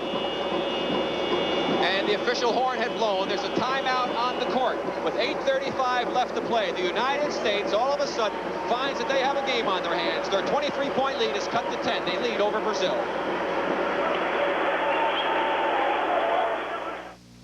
Left, the U.S. lead down to 10, 76-66. Mike Fratello has not been a pretty sight here. No, but we've seen this happen before with the Brazilian team. Oscar is instant offense. Once he gets it revved up the way he has now, he has a little bit of excitement, emotion to his team. They all play extremely hard. The United States team has gone cold to start the second half. We need to generate some offense through our defense. Very few fast breaks for the United States. Well, they have no points off the fast breaks. 10 for Brazil. You saw the 24-0 edge for Brazil in the first half. This has not been a U.S.-type tempo ball game. Rick, Coach Vidal at that timeout was really enthusiastic in his approach to his players. He was tough on them. He was really getting after them, and I think he deserves an awful lot of credit for getting the Brazilian team back into this game. Garinha over Robinson. Back to an 8-point lead. Garinha has 11. I'm sure Bogues is brought back in to try and speed the tempo up, but they've got to play some better defense. We just have to have a little better cutting and screening inside than we've been getting. McKee, good move to get Oscar in the paratrooper club, makes him pay the dues. 8 points for McKee. He's hit 2 big jump shots for the U.S. cause here as Polino goes up against Kerr. What the United States hasn't been able to do is follow up a basket with a good defensive play and a break yet in this half. We'll see if they can accomplish that right now. 3-point try. Not to be, and it's going to go back to Garinha, who took the shot himself. 3-pointer, Oscar. Rebound, Robinson, foul over the back. And that's going to be against Pivoka, number 7. That's going to be the 7th team foul against Brazil. You saw Pivoka pushing against Robinson. Both teams will be in the penalty from this point forward, and the 4th foul against Pivoka. You made a very good point earlier, Rick, when you said that the Brazilians had actually picked up the intensity of their man-to-man defense considerably over the first half. They've stayed in it and played it better in the second half here than any of the defenses they've played thus far in the game. Gilliam on a back cut was wide open, knocked out of bounds, but a foul is going to be called. It's going to go against Polino, number 9. That will send Gilliam to the free throw line. However, he's had a lot of problems there. There's the play. Are they giving the free throws? Are they calling it on the shot? Because he wasn't shooting. As he reached in, it's the 1-and-1. First foul against Piboka. He goes out. Marcel is back in. Israel back in also as Piboka goes to the bench. Well, they're and calling they're on going the to take it side. out of bounds. Coach Lute Olson decided to take the ball out of bounds rather than the free throws by Gilliam. Gilliam had been 0 for 2 from the free throw line. 7 minutes left to play. The U.S. leading by 10. They had led by 23 at the half. Bogues. Gilliam with the tip in. That would have been goaltending other than international rules, but a great play by Gilliam. Oscar, count the basket. He'll go to the free throw line. He has 30. He's at his average. 21 here in the second half. Oscar has, I'll give this to him in the second half. I really don't particularly care for him as a player, but he has really taken it to the United States offensively and has scored well and has worked hard to get what he's gotten in the second half. Third foul against Robinson. The official checking with the scorer's table. And the basket is counting. They signal count the basket. With Bogues in the game right now, I think it'll be important that the United States spread the court a little bit offensively, at least for that first 15 or 20 seconds, trying to get some penetration like Bogues got the last time, so they can go to the bucket and then dish it off, take it in, get some opportunities to go after things on the ring here. Oscar 31, only a 9-point lead for the United States, 6:35 to play. The United States must win this game to stay alive in their quest for the gold. They will meet the winner of the second game, which will be between the USSR and Yugoslavia. Shot clock is down to 8. McKee, foul against Oscar. Oscar with the foul sends McKee to the line because we are in the penalty. He was in the act of shooting also. There's the fake, the move in, and Oscar with the foul.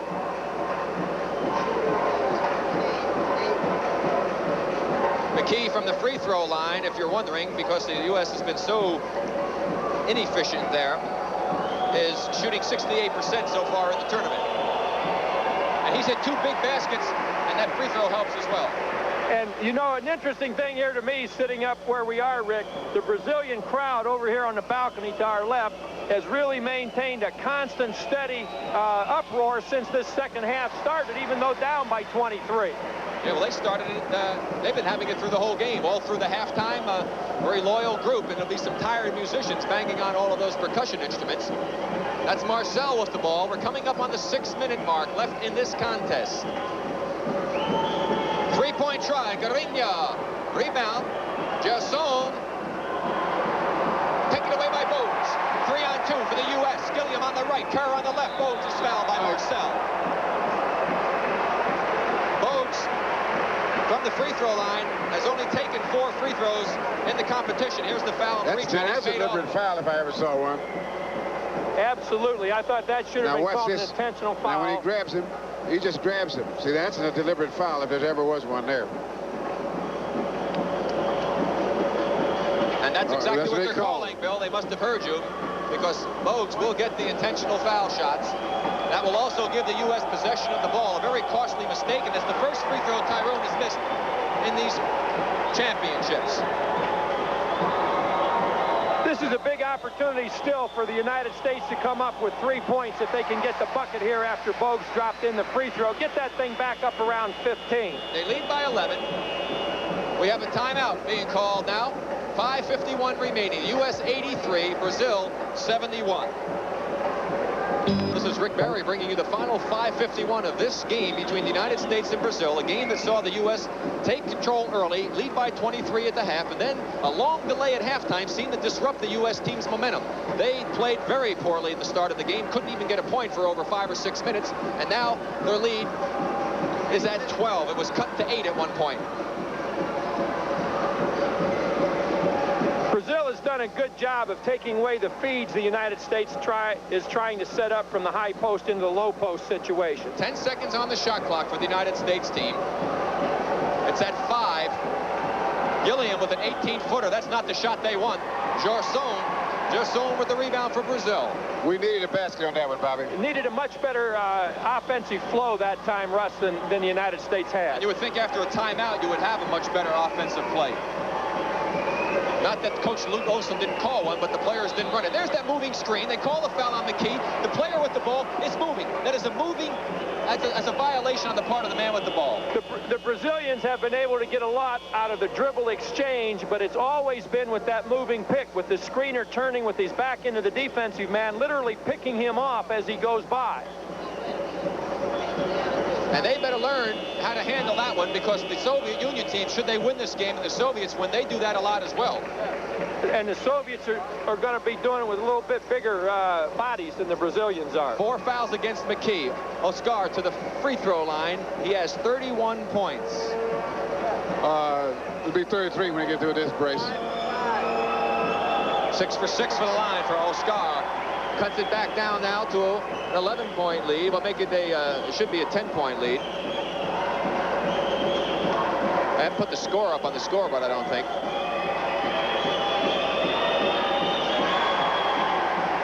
Well, now it is up there. It is a 10-point lead for the U.S. coming up with 5 minutes remaining in this contest.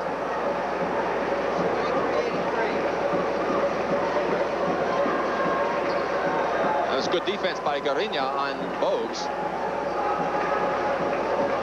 Kerr in the game. It's Charles Smith. Robinson has gone out as Gilliam inside. That's the move they need. Really a strong move by Gilliam, going right up through the arm of the defender. 10 for Gilliam. Marcel gets it to Israel. Israel can't get the drop. Gets it back, and he'll go to the free throw line. Reaching in behind, Charles Smith commits the foul for the United States. 4.5 left to play. There's Charles reaching in right now, banging Israel as he muscles up. The United States has gone to 3 guards here with Kerr, Bogues, and Smith, trying to get things spread out a little bit. They've taken the 3rd guy out of the inside of their offense. Usually they're running from a triangular setup inside, and now they'll be running from a double pivot with the post exchange inside, using Gilliam and Smith. But they still got to keep things spread and give those guards a chance to go to the bucket with the ball. Good strong rebound by Gilliam.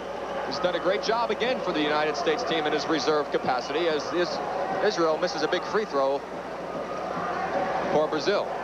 4:20 left to play. 11-point lead for the U.S. It was 23 at the half. Kerr, nice move inside. Looked like he twisted his ankle or hurt his knee or something. He's in excruciating pain on the court. It looked like he twisted his knee. Kerr has injured his right knee. U.S. has the ball. Coming out, Tim Garl. Also Tim Taft, the team doctors on the sideline. See what happened to him. It just looked like the knee when he went up. Nobody hit him, and that could be very costly to the U.S. hopes for the gold medal.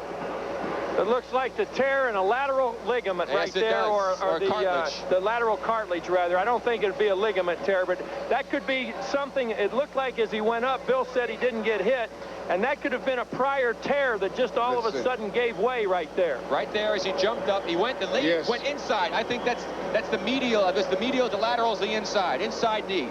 You see the foul. I mean the play as Kerr is down on the court. The inside portion of his knee is the one that gave way. But the medial collateral is a ligament, and I don't think we're kind of going back and forth here. None of us are qualified to say whether it's a ligament or a cartilage, but I would guess if it was a cartilage, it would have a prior tear in it, and then did tear on that little move. And a very nice move on the part of Oskar to help Kerr off the court. Some nice sportsmanship on the part of the leading scorer for the Brazilian team. He has 33 points, and a very nice gesture indeed as his team trails by 11. So a very tough break for the United States basketball team as Steve Kerr goes down with a knee injury. Obviously, as you heard our analysts there, Rick Barry, Bill Russell, Mike Fratello, Bob Knight, all of them have a lot of experience with injuries, but obviously none of them are on the floor. We do not know the extent of the Steve Kerr injury. We will check on it. Of course, he's the guard who played for Lute Olson at Arizona, the key three-point shooter for the United States, who's been playing well the last couple of ball games. That could be a tough injury if the U.S. can go on and hold on to defeat Brazil and then go face either the Soviet Union or Yugoslavia in that World Championship gold medal game. We'll keep you up to date on this ball game. We'll also check on the injury to Steve Kerr and get back to that. But right now, we're going to return to the indoor stadium at the Olympic Sports Complex for more women's gymnastics team competition right after this word. This is Laura Munoz from Madrid. She's on the vault. She's 18 years of age.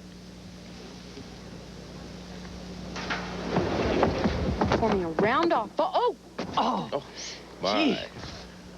That is the worst possible thing you can do on that vault, is to miss your hand on the horse. There's nothing you can do, but she did the right thing by ducking under and just going to her back. Actually, it looks like she's okay. But as you said, notice she's going to put her hands on the floor. Her feet go to the board. Now, right here's the crucial point, right? Your hands have to catch that horse if you're going to block. And, of course, she was trying a laid-out back with a full. Ooh, that's a rough landing. I tell you, she managed to get a body around so she did not hurt herself. That's the fortunate thing about it. Meanwhile, this is Luo Fang of China. She's working the balance beam, 17 years of age. I'm very much impressed with this gymnast. So far in the competition, she's done quite well. The Chinese team has really changed their philosophy in their gymnastics. A couple years back, they really stressed flexibility and elegance, but they weren't as strong. Now, as you can see here, they're much stronger than ever. It was 2 layout step-outs in a row. Very difficult on the balance beam. What I like about her is she combines the elegance with the strength.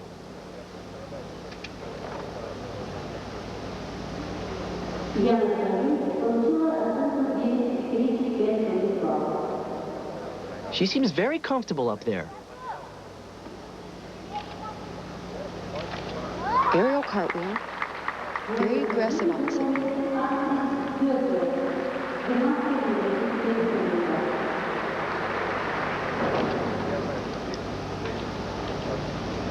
Now, that was a relatively simple move in the middle of the exercise. Why did she do that? You're right, Bart, and I don't have an answer for that. Just a back handspring. Maybe she left out a big trick, do you think? That's possible now. Here's a dismount, just a double twist, but the routine was very clean. Luo Fang from China, 17 years of age. We'll await her score. We'll watch part of her routine. Now here's where the big difficulty is. 2 layout step-outs in a row, and landed perfectly. And she comes up with a score of 9.55, working on a beam 4 inches wide. Luo Fang of China. This is Joyce Wilborn, 15 years old, Patterson, New Jersey, and she's working the floor. And man, can she tumble. Watch this opening run. It's a front somersault through to a full in, nails it. She can't do it any better than that.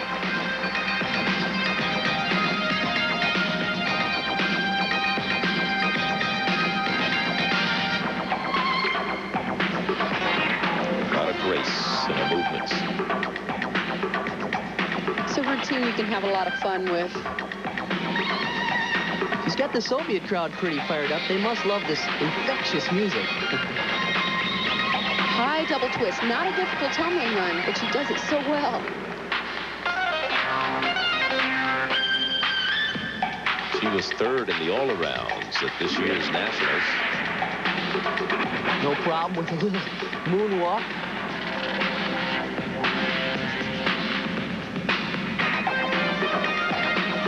Triple turn. Elena Shoushounova, Советский Союз. And she's setting up for this last tumbling run.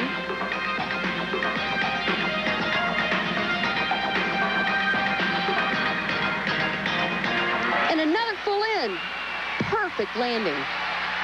She has to love this mat. And the crowd seems to love her. It's about the best floor routine I've ever seen Joyce do. Joyce Wilborn from Patterson, New Jersey. Floor exercise. You can see on this tumbling that she really gets up in the air, and she knows how to flip, too.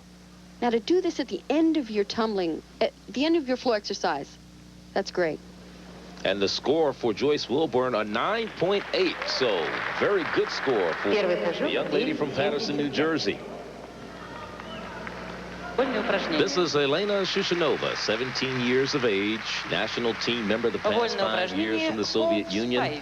We're about to see her second vault. And she's the reigning world champion on this event.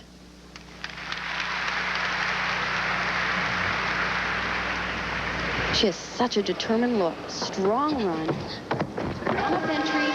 Layup full twist. That was nice. She dropped right out of that.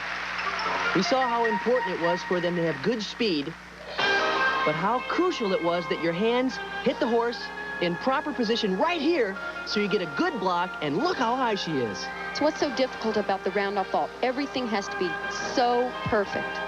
There's not much room for error, otherwise you're going to clean your clock. I tell you, the wipeouts could be terrible. And look at that score, a 9.95. She couldn't get much more perfect than that than to get a 10. 9.95 for Elena Shoushounova on the vault.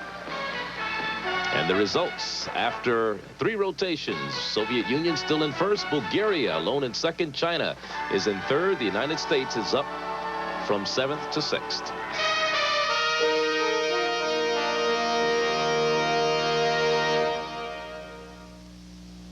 And final rotation of the women's team competition. Ivelina Raykova, Bulgaria, is working the balance beam.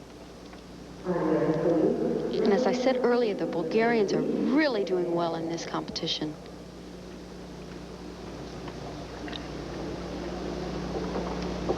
It's a front tuck somersault.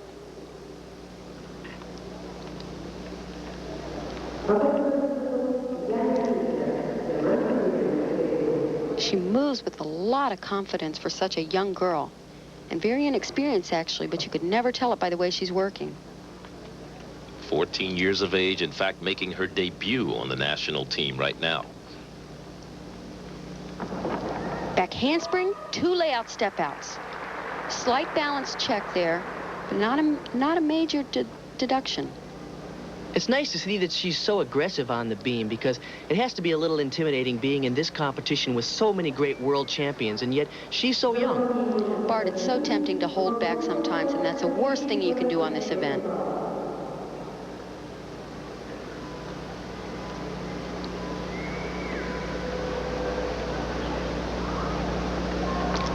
A little too long standing there before the dismount.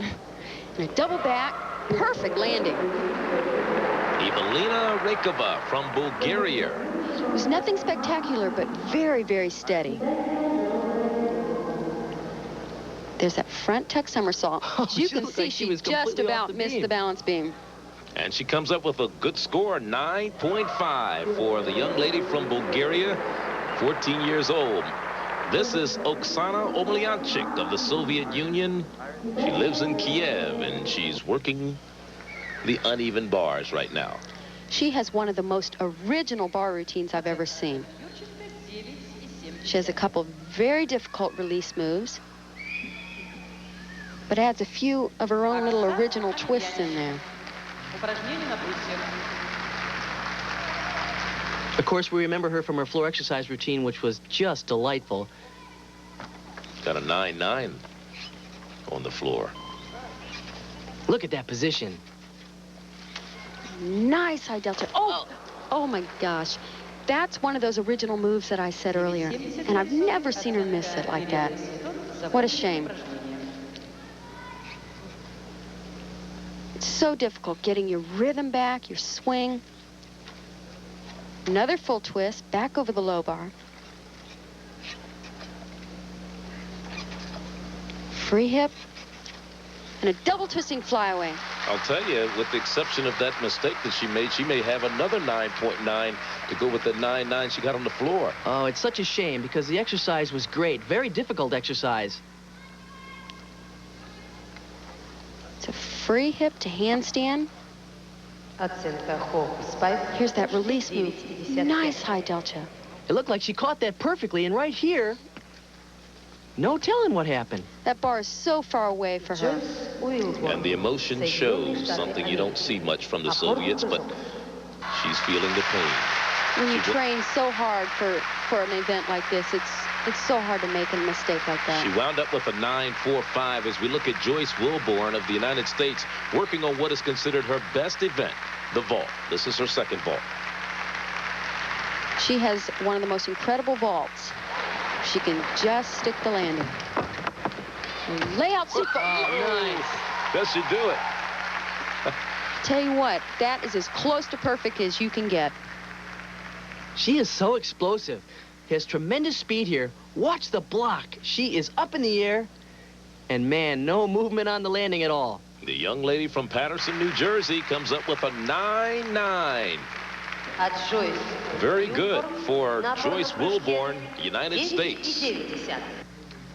And she had a 9-8 on the floor, so that puts the United States team in pretty good shape, while Elena Shoushounova of the Soviet Union works on the uneven bars. Elena really doesn't have a weak event. She's as strong as the others. Beautiful. It's a flyaway with a half twist, regrasp. Free hip to handstand. Giant swing. And a half in, half out. Great landing. I didn't see any deductions in this routine. She came into the competition, this particular part of the competition, with a 9-9 on the floor exercise, a 9-9-5 on the beam and the vault. We're setting up for the dismount. Nobody does it better than this. She finishes the somersault level with the high bar and just drops it in straight. Perfect landing. Well, let's see if the judges agree. They do, with a perfect 10 across the board. And what a performance by the young lady, Elena Shoushounova of the Soviet Union, as the Soviets continue to dominate in gymnastics. And that perfect 10 was the first and only 10 we've seen in the gymnastics competition thus far. And let's check the final standings. The Soviets, they just walk away with it over Bulgaria by 5.5 points. They really trounced the rest of the competition. Bulgaria gets by China to pick up the silver. China's in third, while the United States is fifth. And tomorrow, we invite you to join us for the all-around finals. For Bart and Kathy, Charlie Neal saying so long. Latest on the United States basketball situation. There's good news and bad news. First, the good news is that the United States defeated Brazil by a score of 96-80 to advance to the gold medal championship game on Sunday. The bad news is that Steve Kerr, the fine guard from Arizona who had been performing very well the last couple of games for the United States, injured his right knee. No one knows at this moment the knee with the heavy bandage, not the one you see there, but the one that's hanging just out of the picture is the injured knee. No one knows the extent yet. He is being flown home, however, to the United States, and Steve Kerr will be lost to the United States for the championship game against either the Soviet Union or Yugoslavia. So good news and bad news. The good news is the United States has advanced to the championship game. Most, including this reporter, did not think the United States team was good enough to get that far in the World Championship this year, but they have a little something special, and that championship game will be pretty interesting. A little later, we'll have the coverage of the Soviet Union-Yugoslavia game to determine who gets the right to play the United States for the championship on Sunday. In just a moment, Marianne Laughlin will be along to talk gymnastics with our commentator, Kathy Johnson. Stay with us.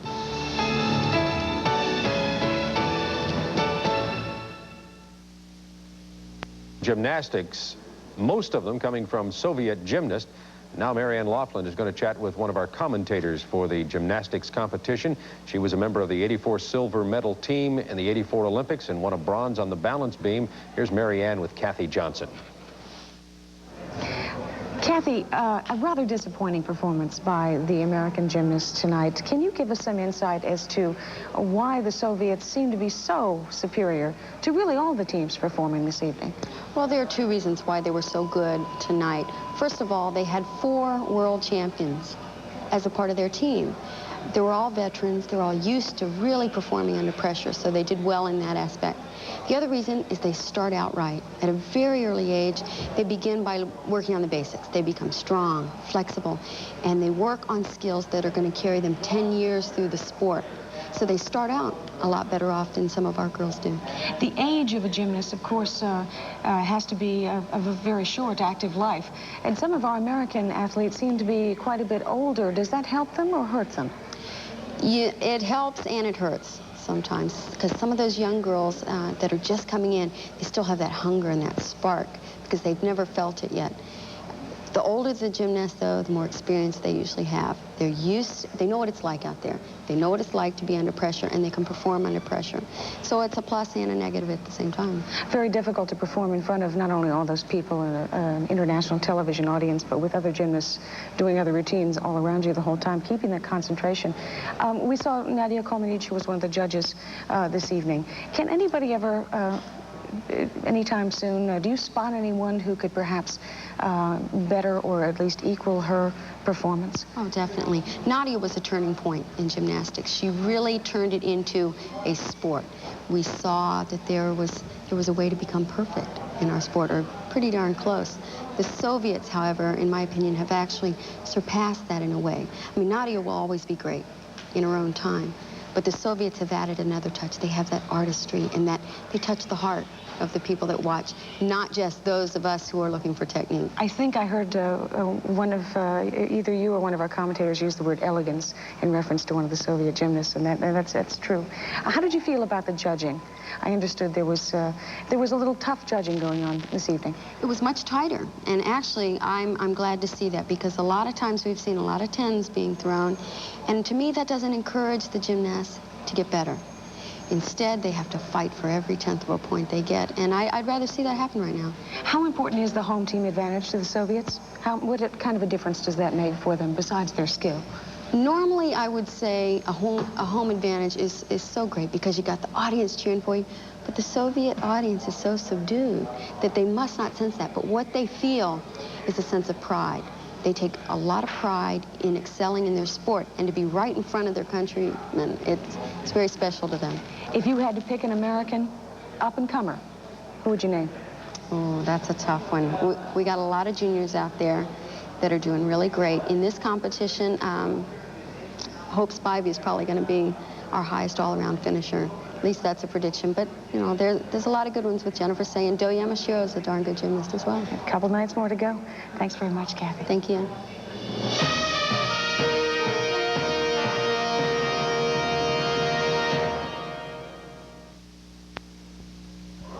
Interesting comments from Kathy Johnson. By the way, Bart Connor will be joining me on the late night report to talk more about gymnastics and about the Goodwill Games competition. Marianne Laughlin, I enjoyed the interview. Where are you headed tomorrow? Well, not only tomorrow are there more gymnastics, but we have volleyball. We're going to be trotting out to Lenin Central Stadium to hopefully bring you some action and some insight into the volleyball action. USA versus France tomorrow. Two of the semifinalists, USA, of course, very strong in volleyball, and they may be headed down toward a showdown with the Soviet Union, but France and the Soviet Union both very tough. Look forward to that. Okay, me too. And coming up in just a moment, we are going to rejoin, or actually join in progress, the Soviet Union game with Yugoslavia in the World Basketball Championships. As a matter of fact, we're going to be able to go to it right now, I think. Remember now, the Soviet Union and Yugoslavia have been trading winning the World Basketball Championship since 1967. The Soviet Union last won it in 1982. When these two teams meet, there's more than just that rivalry at stake. It's a very interesting game. So we're going to join in progress now, the Soviet Union and Yugoslavia. 8:35 to play. Yugoslavia leading by 2. Their biggest lead was 8 here in the second half. Soviets led by 6 midway through the first half as Alexander Petrovic comes up with a nice shot from the baseline. 4-point lead, and Alexander has 15. He's played exceptionally well in the last 3 games for this Yugoslavian team. Yugoslavia playing a little two-man basketball. They set a screen, let him come off it, see if he can turn the corner, penetrate, and create. That's Kurtinitis trying to get something going. Balastany, good ball movement. That's Volkov. Shot clock inside of 10. Kurtinitis misses from 3-point range. Shutura with the rebound. And the foul being committed by Komichus, who has entered the game for the Soviet Union. That's the 16th foul against the Soviet Union. They have one more to use before they are in the 1-and-1 penalty. 7:55 to play. The winner goes on to meet the United States for the gold medal on Sunday.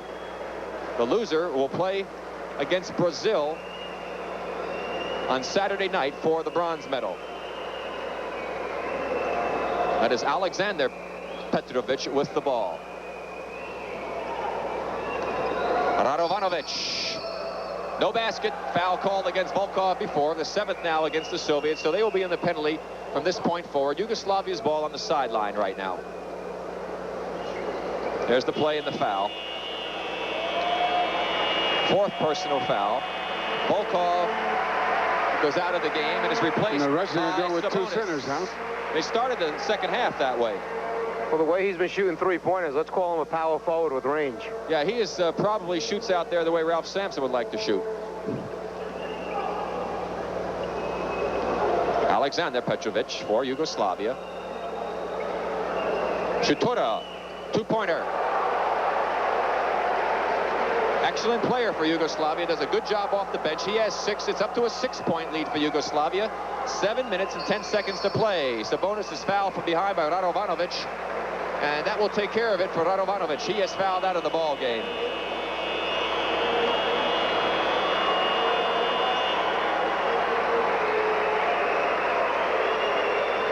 Very ticky-tack foul. He's questioning the call. Hardly any contact at all. Replacing him in the lineup is Doudeva, number 6, as you see the foul once more.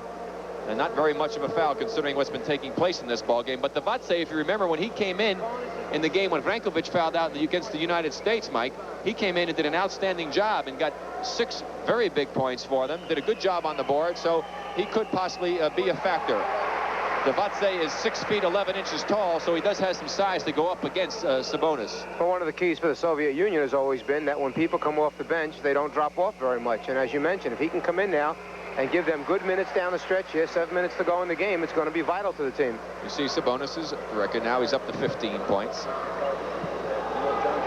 Yugoslavia by that 4-point margin. We have 7 minutes remaining. 3-pointer from deep by Petrovic. They got a lucky bounce as Shatura gets it back. Not a very good shot. Rick, that was a 4-pointer, not a 3. That was outside. Way outside.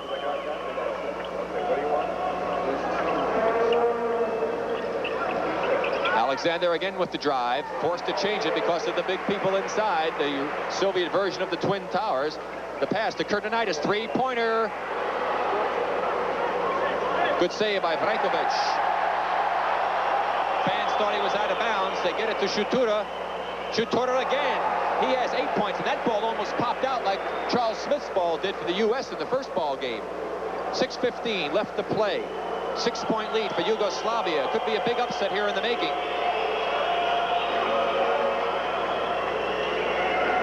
Kurtinitis back to Sabonis.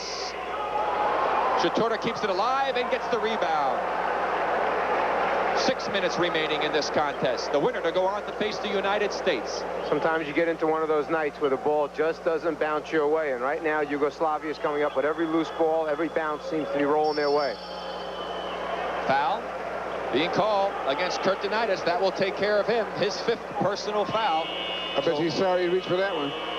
And he will join Radovanovic for Yugoslavia, who's on the bench, as he is the first Soviet to foul out.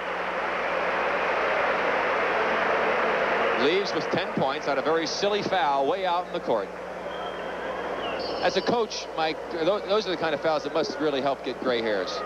Well, obviously it's a big blow to the Soviet team, and he's picked up at least 3 fouls that way. 5:48 left to play in this game. Yugoslavia, and a big surprise here, leading the Soviet Union 72-66. The winner to meet the U.S. for the gold medal on Sunday. We'll return with more. Bobby Knight from Indiana University. Mike Fratello, the coach of the year in the NBA from the Atlanta Hawks. Bill Russell, who doesn't even want to remember that he coached in the NBA. This is Rick Barry bringing you the final 5 minutes and 48 seconds of this game for the gold medal competitor for the United States. The winner will play the U.S. on Sunday. Yugoslavia leading now by 7 points. Their biggest lead of the game was 8 early here in the second half. They have now matched that. And the Soviet Union looking at a big 8-point deficit with 5:45 to try and come back and go on for their quest for the championship of the world in men's amateur basketball. Sabonis from the outside. Yugoslavia has a 4-on-2 break. That's Drazen Petrovic, who has come back in. A couple of good fakes and another big block by Balastany, and Shatura saves it for Yugoslavia. Rick, I'm not so sure that's not called struggling when you set up something for your 7'3" guy to go out and start shooting jump shots from the corner. And Shatura kicks it off with his foot. Soviets have 5:10 to get back into this one. 3-point try. Count it. Tinkonenko, and he is fouled. A 4-point play. Fouled by number 10, Radovic. There's the foul. That gets him back into it real quick. It could be a 4-point play if he makes this free throw. A big break for the Soviets. Draft choice of the Atlanta Hawks. The guy that made the foul, the guy shooting the foul. The guy that's shooting the foul. Lucky, lucky. And Tinkonenko gives a 4-point play for the Soviets. Now it's a 4-point game. And we have still 5 minutes left to play. Plenty of time for the Soviet Union. Radovich with the ball. There is your score. Drazen Petrovic going against Walters. Good fake. He had to get it over Sabonis, and it was a great shot. 23 for Drazen Petrovic. 4:40 to play. 6-point lead for Yugoslavia. Komicius. Sabonis gets it over to the center. Belostany, and he throws it away as Sabonis was cutting to the basket. Costly turnover for the Soviets with 4.5 remaining. We haven't seen them use this lineup in the tournament thus far, and maybe that's the unfamiliarity with playing with each other. Different positions, different time on the floor. Radovich with the ball. That's Shatura, and now that's Drazen Petrovic, the star player for the Yugoslavian team. He has it knocked away by Komicius. Great pass inside to Devadze. Goaltending against Sabonis. Devadze with a big basket. And Petrovic stayed with that one. They knocked it loose. He stayed right with it. And that was the key to that shot getting off. Back to an 8-point lead now for Yugoslavia. 4 minutes to play. Sabonis. Vrankovic has fouled out of the game. Sabonis is limping. He got kneed in the right thigh, right above the knee, it looks like. Watch the play again. There's the right knee. He got hit from behind, actually, on the knee by Alexander Petrovic from behind. And he's over being attended to, having some ice put on it by the Soviet trainer, as Vrankovic joins Petrovanovic on the bench. Radovanovic, that is. Number 12, who was fouled out.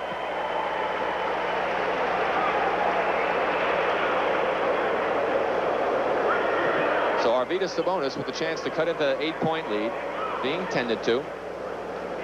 Sabonis will go to the free throw line, having scored 15 points in this game. He has double figures in rebounds. He's at 11.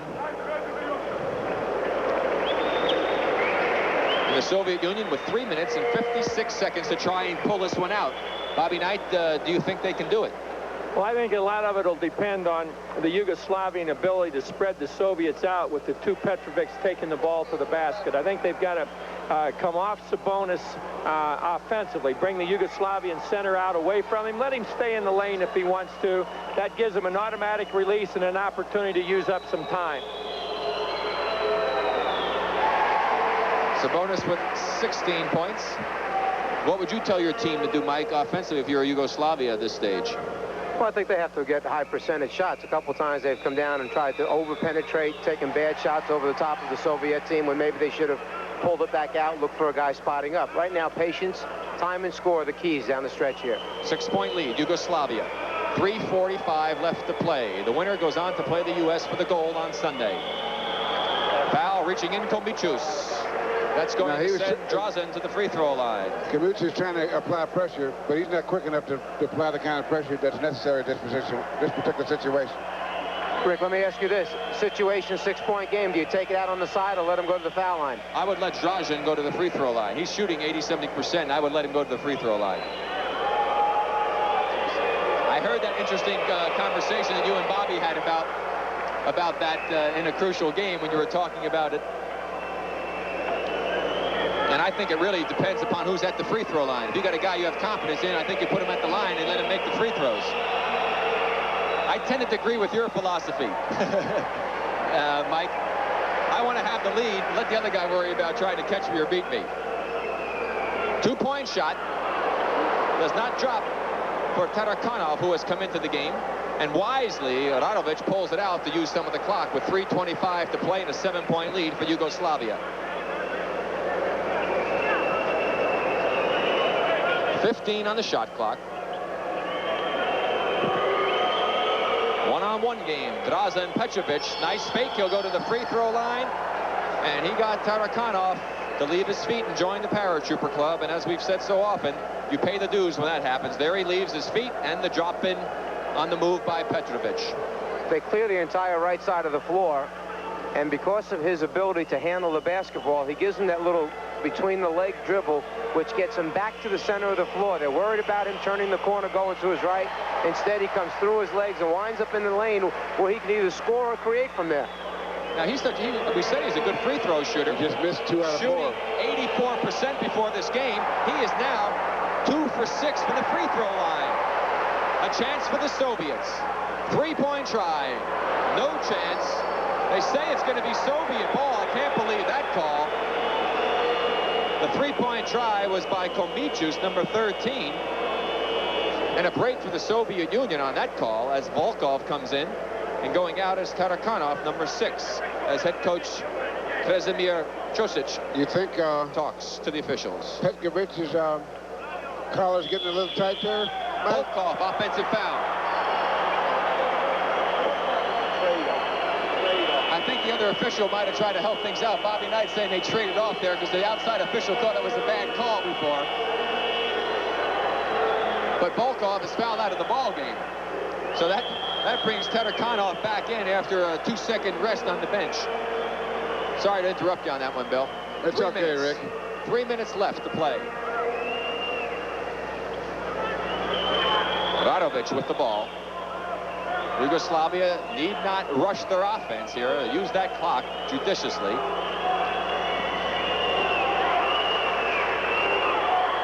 Now there's 10 on the shot clock. Looked like traveling, and that's exactly what they called. He's not performing too well going on the stretch here. Missed 4 out of 6 free throws. Sabonis misses. 3-on-2 for Yugoslavia. Drazen Petrovic scores. That's the way you do it. 9-point lead for Yugoslavia. Their biggest lead of the game coming at the 2:20 mark. 3-pointer. Walters. Count it. And a foul underneath going to be called against Brankovic. He will foul out of the game, and Sabonis will go to the free throw line. Another 4-point play, possible. Let's see. Will it be Sabonis? Who are they going to put there?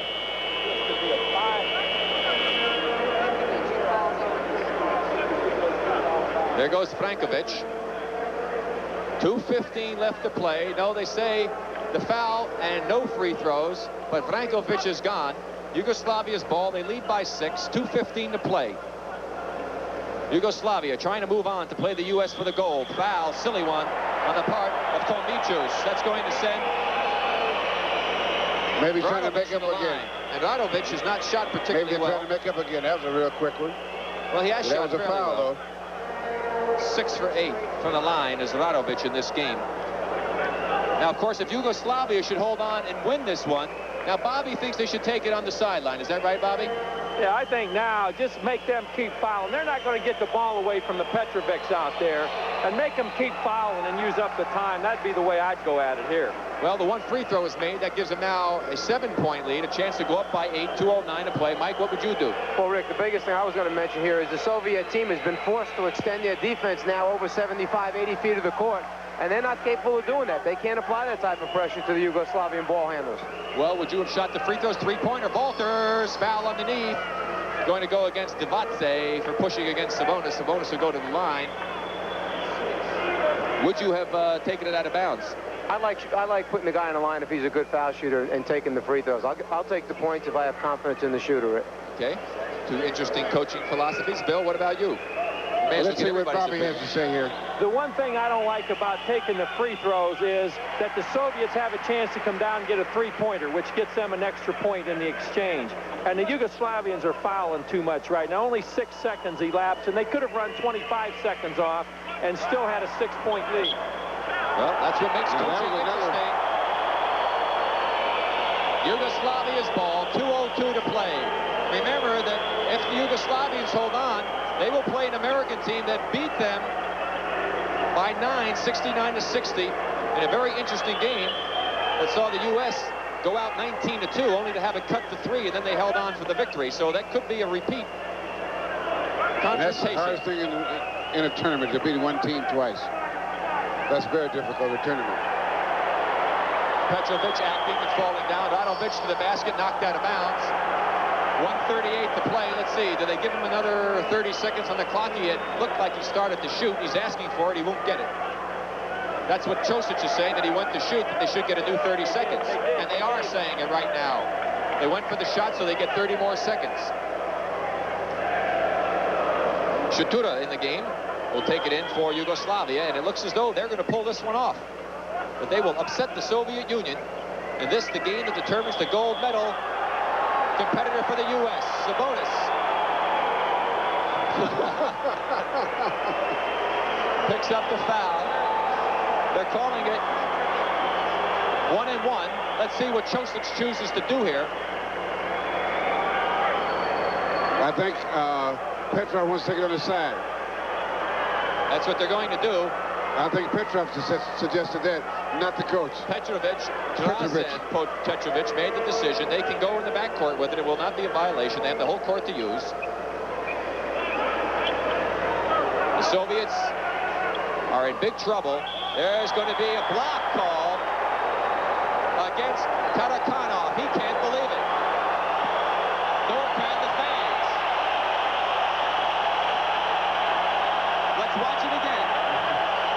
I don't think the fans are real pleased with that call. And the man was definitely committed, I think. What do you think, Mike? He had started to take off on his move already before the defensive player jumped in. I think it was a good call. We're back live, and the fans littering the court with the paper fans that they were using to try and keep cool in this 90-some-odd degree heat here. And a very unhappy Soviet bench looking on. They are not going to play for the gold unless a minor miracle takes place. It's 1:27 to play. 83 for Yugoslavia, 76 for the Soviet Union, and this a major upset here in the 10th Men's World Basketball Championships.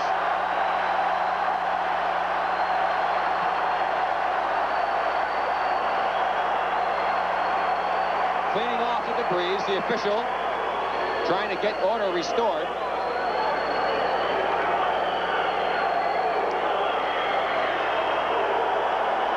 Bobby Knight, should Yugoslavia hold on to win this game, do you think the United States will be properly prepared to go up against them? Oh, yeah, I think that you can use the second half of the game, Rick, between the United States and the Yugoslavians to get the United States ready to play. I expect them to come out very strongly defensively. Again, the Yugoslavians, like the Brazilians, have not played against any kind of defensive pressure here tonight. They've done a lot of things with their penetration that they won't be able to do against the United States defense. What would you tell your team if you're Chosic right now? Possession of the ball is most important right now. If they get possession, they want to run time off the clock, get good shots in the end. Well, that was the play again that caused the uproar.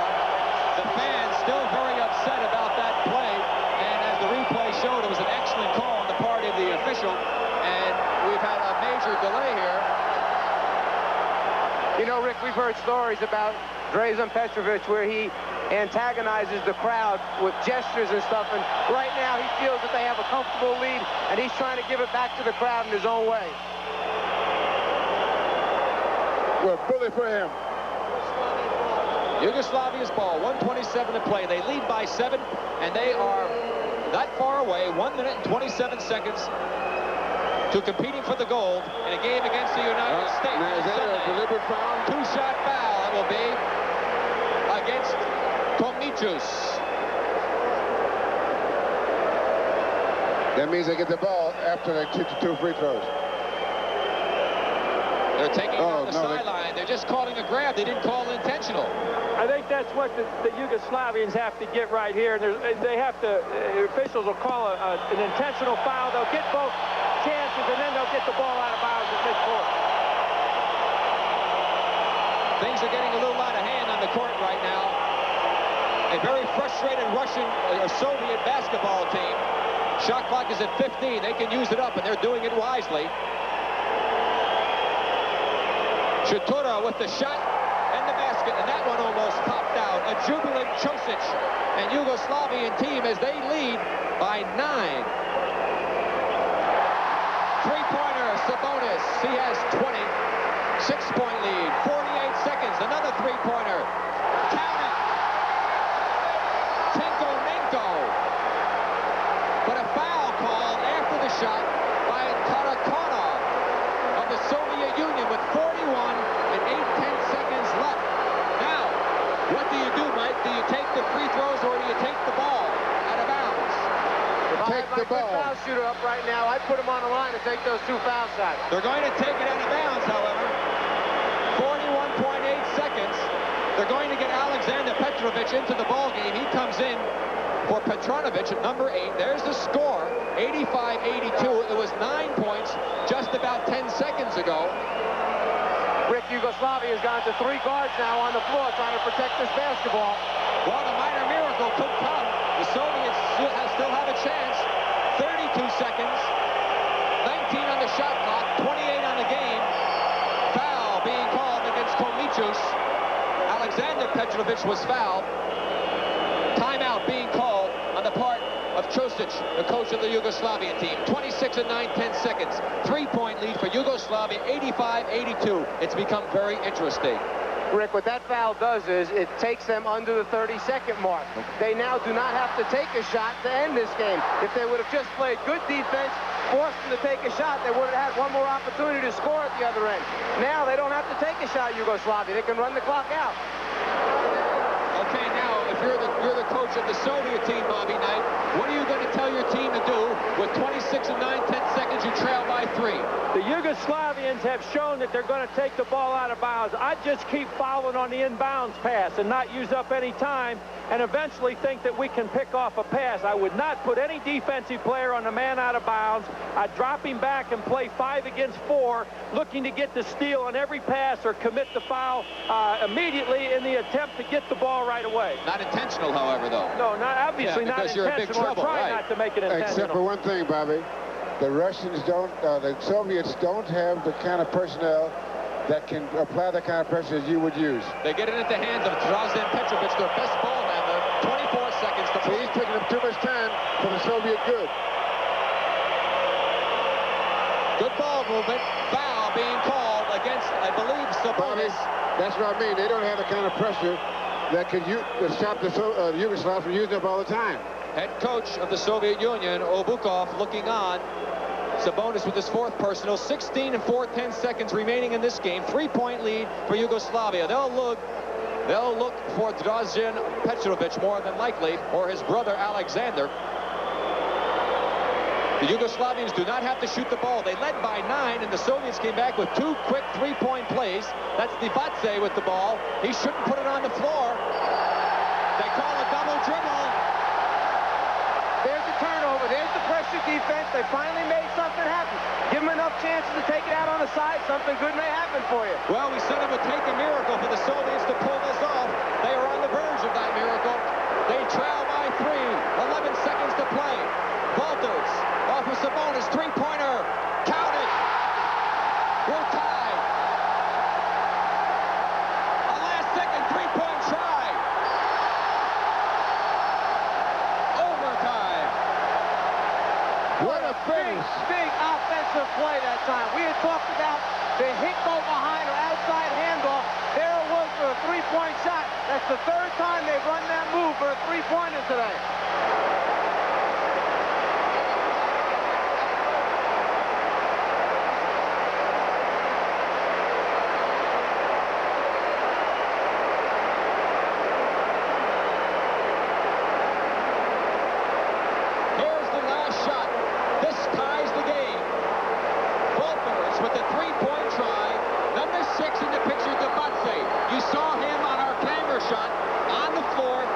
Dejected person. He double dribbled the ball to give the Soviets that last try. Should have never put it on the floor, Mike. They got the ball in the hands of someone that's not a ball handler. The Soviets did a good job of denying the other outlets, put it in somebody's hands who eventually turned it over. And here it is once more. Walters going to his left, nothing but net. We will go to overtime. 5 minutes left to play in the overtime period, of course. And there's the last-ditch desperation shot. We'll be back with the overtime period in just a moment. Portions of the 1986 Goodwill Games are brought to you by today's Gallo, all the best a wine can be. Okay, we are ready to start the overtime period.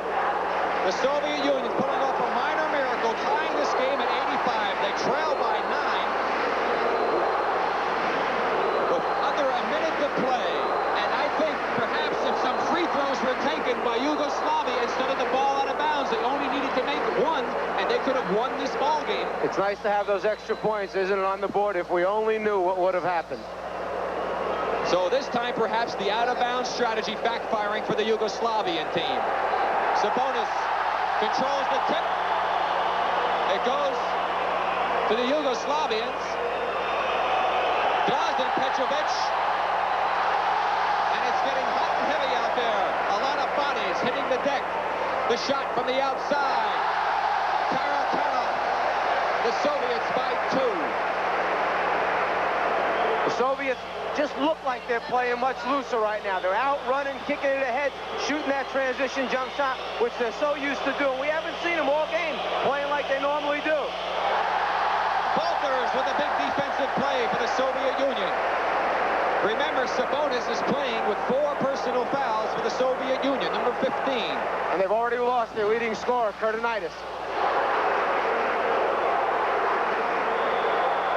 Debatze with the foul from behind against Sabonis.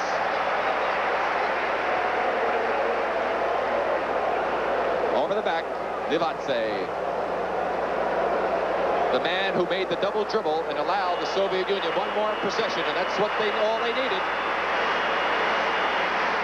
Back into the game, Alexander Petrovic, number 5 for the Soviet Union. And an obviously upset number 10 for Yugoslavia, and a very dejected Josic as he cannot believe what happened.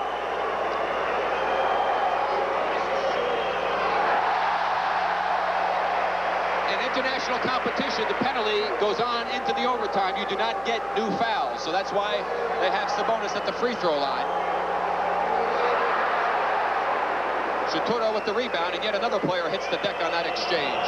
Rick, for coaches who have never played with the three-point shot, it's such a different strategy. The game is never over. You always have a chance at the end. It makes for much different coaching philosophy having the three-pointer. Three-point try, counted for Petrovic. And Yugoslavia has tied the game at 88-29 for Drazen Petrovic. 3:45 to play here in overtime from the Sports Palace in Madrid. Sabonis. Debatze with the foul. Shoushounovo has his jersey stretched out. Sabonis hit the deck. Foul right there by number 6. And there's Sabonis stretching the shirt of Shoushounovo. He'll be at the line. He has 21 in the ball game. 3rd foul, as you saw, against Debatze.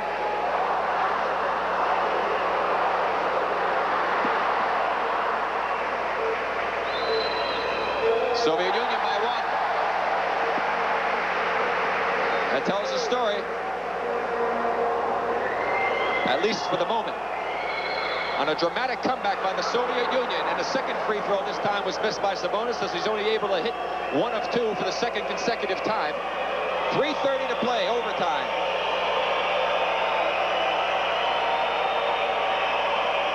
Drazen Petrovic just hit a 3-pointer. Last possession. Shot clock goes down to 10. His brother Alexander for 3. Shoushounovo keeps it alive. Debatze can't save it. The crowd definitely pulling for the Soviet Union here in Madrid.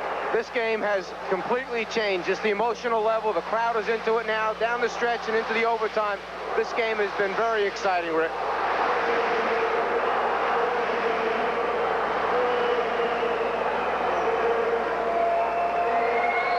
Tinkoninko to Sabonis. Back to Sabonis. They're going to call a block on that play. And Petrovic cannot believe the call, nor can head coach Josic. Well, you think the referees kind of go along with the crowd, huh? Let's watch again. There is number 8. He's set. What do you think, Mike? Well, it's interesting. You have one official standing right on the baseline, as we'll see here coming into the picture. He says no call. Everything's fine. He gives it the safe sign. The outside official from 20 feet away makes the call.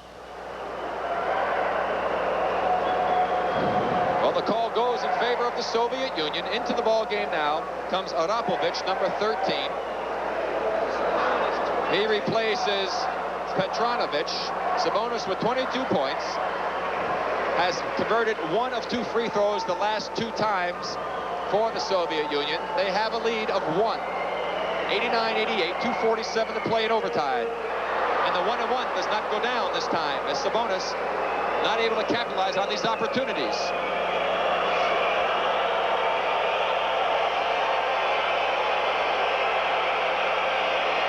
Petrovic, his brother Alexander. That's Shutura. Devatse, strong move, count the basket. And perhaps that may be the basket to help him to feel a lot better about the double dribble. Nothing will make him feel better about that double dribble, Rick. There's the move again. He just hoped they win the game so that it had to make them lose the game, but he'll never forget that one. The foul goes against Tikhonenko. And so Devatse with the chance to give the Yugoslavian team a 2-point lead. Now he has something else to think about, as it will be the Soviet ball. They trail by 1. 2:20 left to play now here in overtime. The winner of this game plays the United States for the gold medal on Sunday night. Soviet Union, if you just joined us, came from 9 down with a minute to play to tie the ball game and send it to overtime. They did it with 3 3-pointers. Tikhonenko. Big rebound for Devatse. The loser plays for the bronze medal Saturday night. The foul against Suk, number 5. Now, is he going to shoot the 1-1? Let's see what the decision is. One thing that I think here about the loss of possession at the end of the game, Yugoslavia, if they're going to take the ball out of bounds on the free throws, has to get their 5 best ball handlers in the game, and they didn't have them. They had the big kid in there, and there was no need for that when they're taking the ball out of bounds. Very good point, as Drazen Petrovic misses the free throw. He has been very inefficient from the free throw line. He's 2 for 7 now, Bill, exactly right. And he was an 84% free throw shooter coming into this ball game for this tournament. Some very costly misses by 2 key players, Sabonis and Petrovic. Sabonis is fouled by Devatse from the back. He'll get the 1-and-1 opportunity again with 1:35 to play. 4 you think he'll make these 2, Rick? Devatse. I tell you, Bill, the way he's shooting, I don't know. That's 5 fouls on... Now they say, right, 5 fouls on Devatse. He goes out. And Ivanovic, number 10, comes in.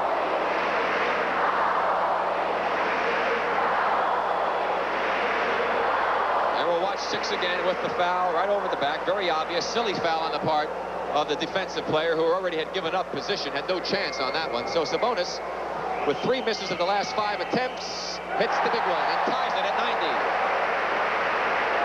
1:35 to play. We're in overtime here from the Sports Palace in Madrid.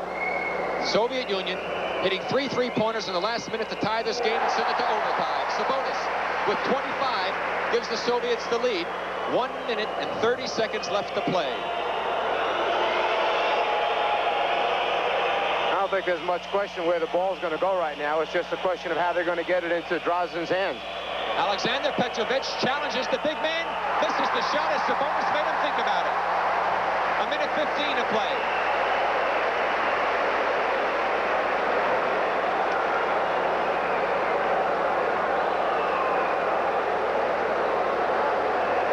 Oh, 1 minute.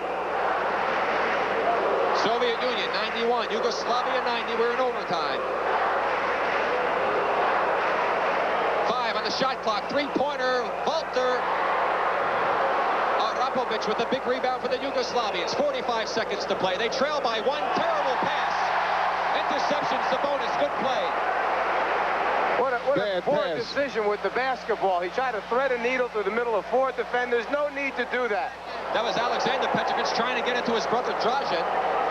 They still have time because there is a 11-second differential between the game clock and shot clock. Shot clock at 10. Game clock now is down to 19. Kosic is telling him, don't foul. Sabonis misses. Shutura had the rebound, and away with it is Tarakanov. 9 seconds. The Soviet Union may pull it off. That is it. The Soviet Union wins 91-90 in overtime.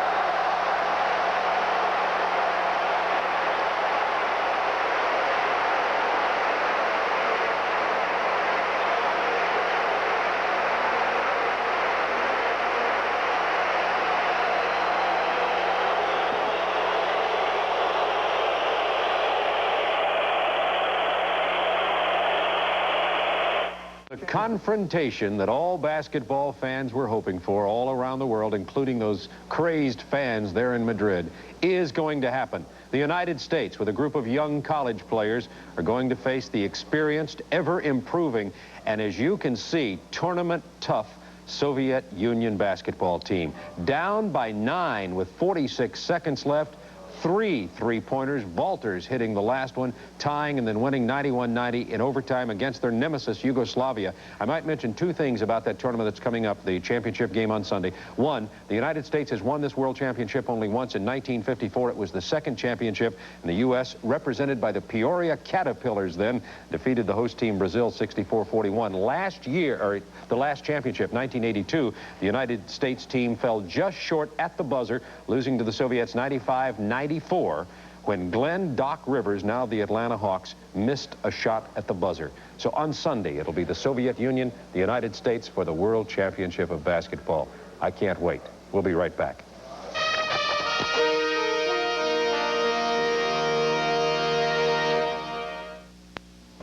That's it for prime-time coverage of Day 13 of the Goodwill Games. Stay tuned for Late Night coming along shortly. Bart Connor will be our live studio guest. We'll cover boxing, yachting, and judo. Please stay with us. We'll see you then.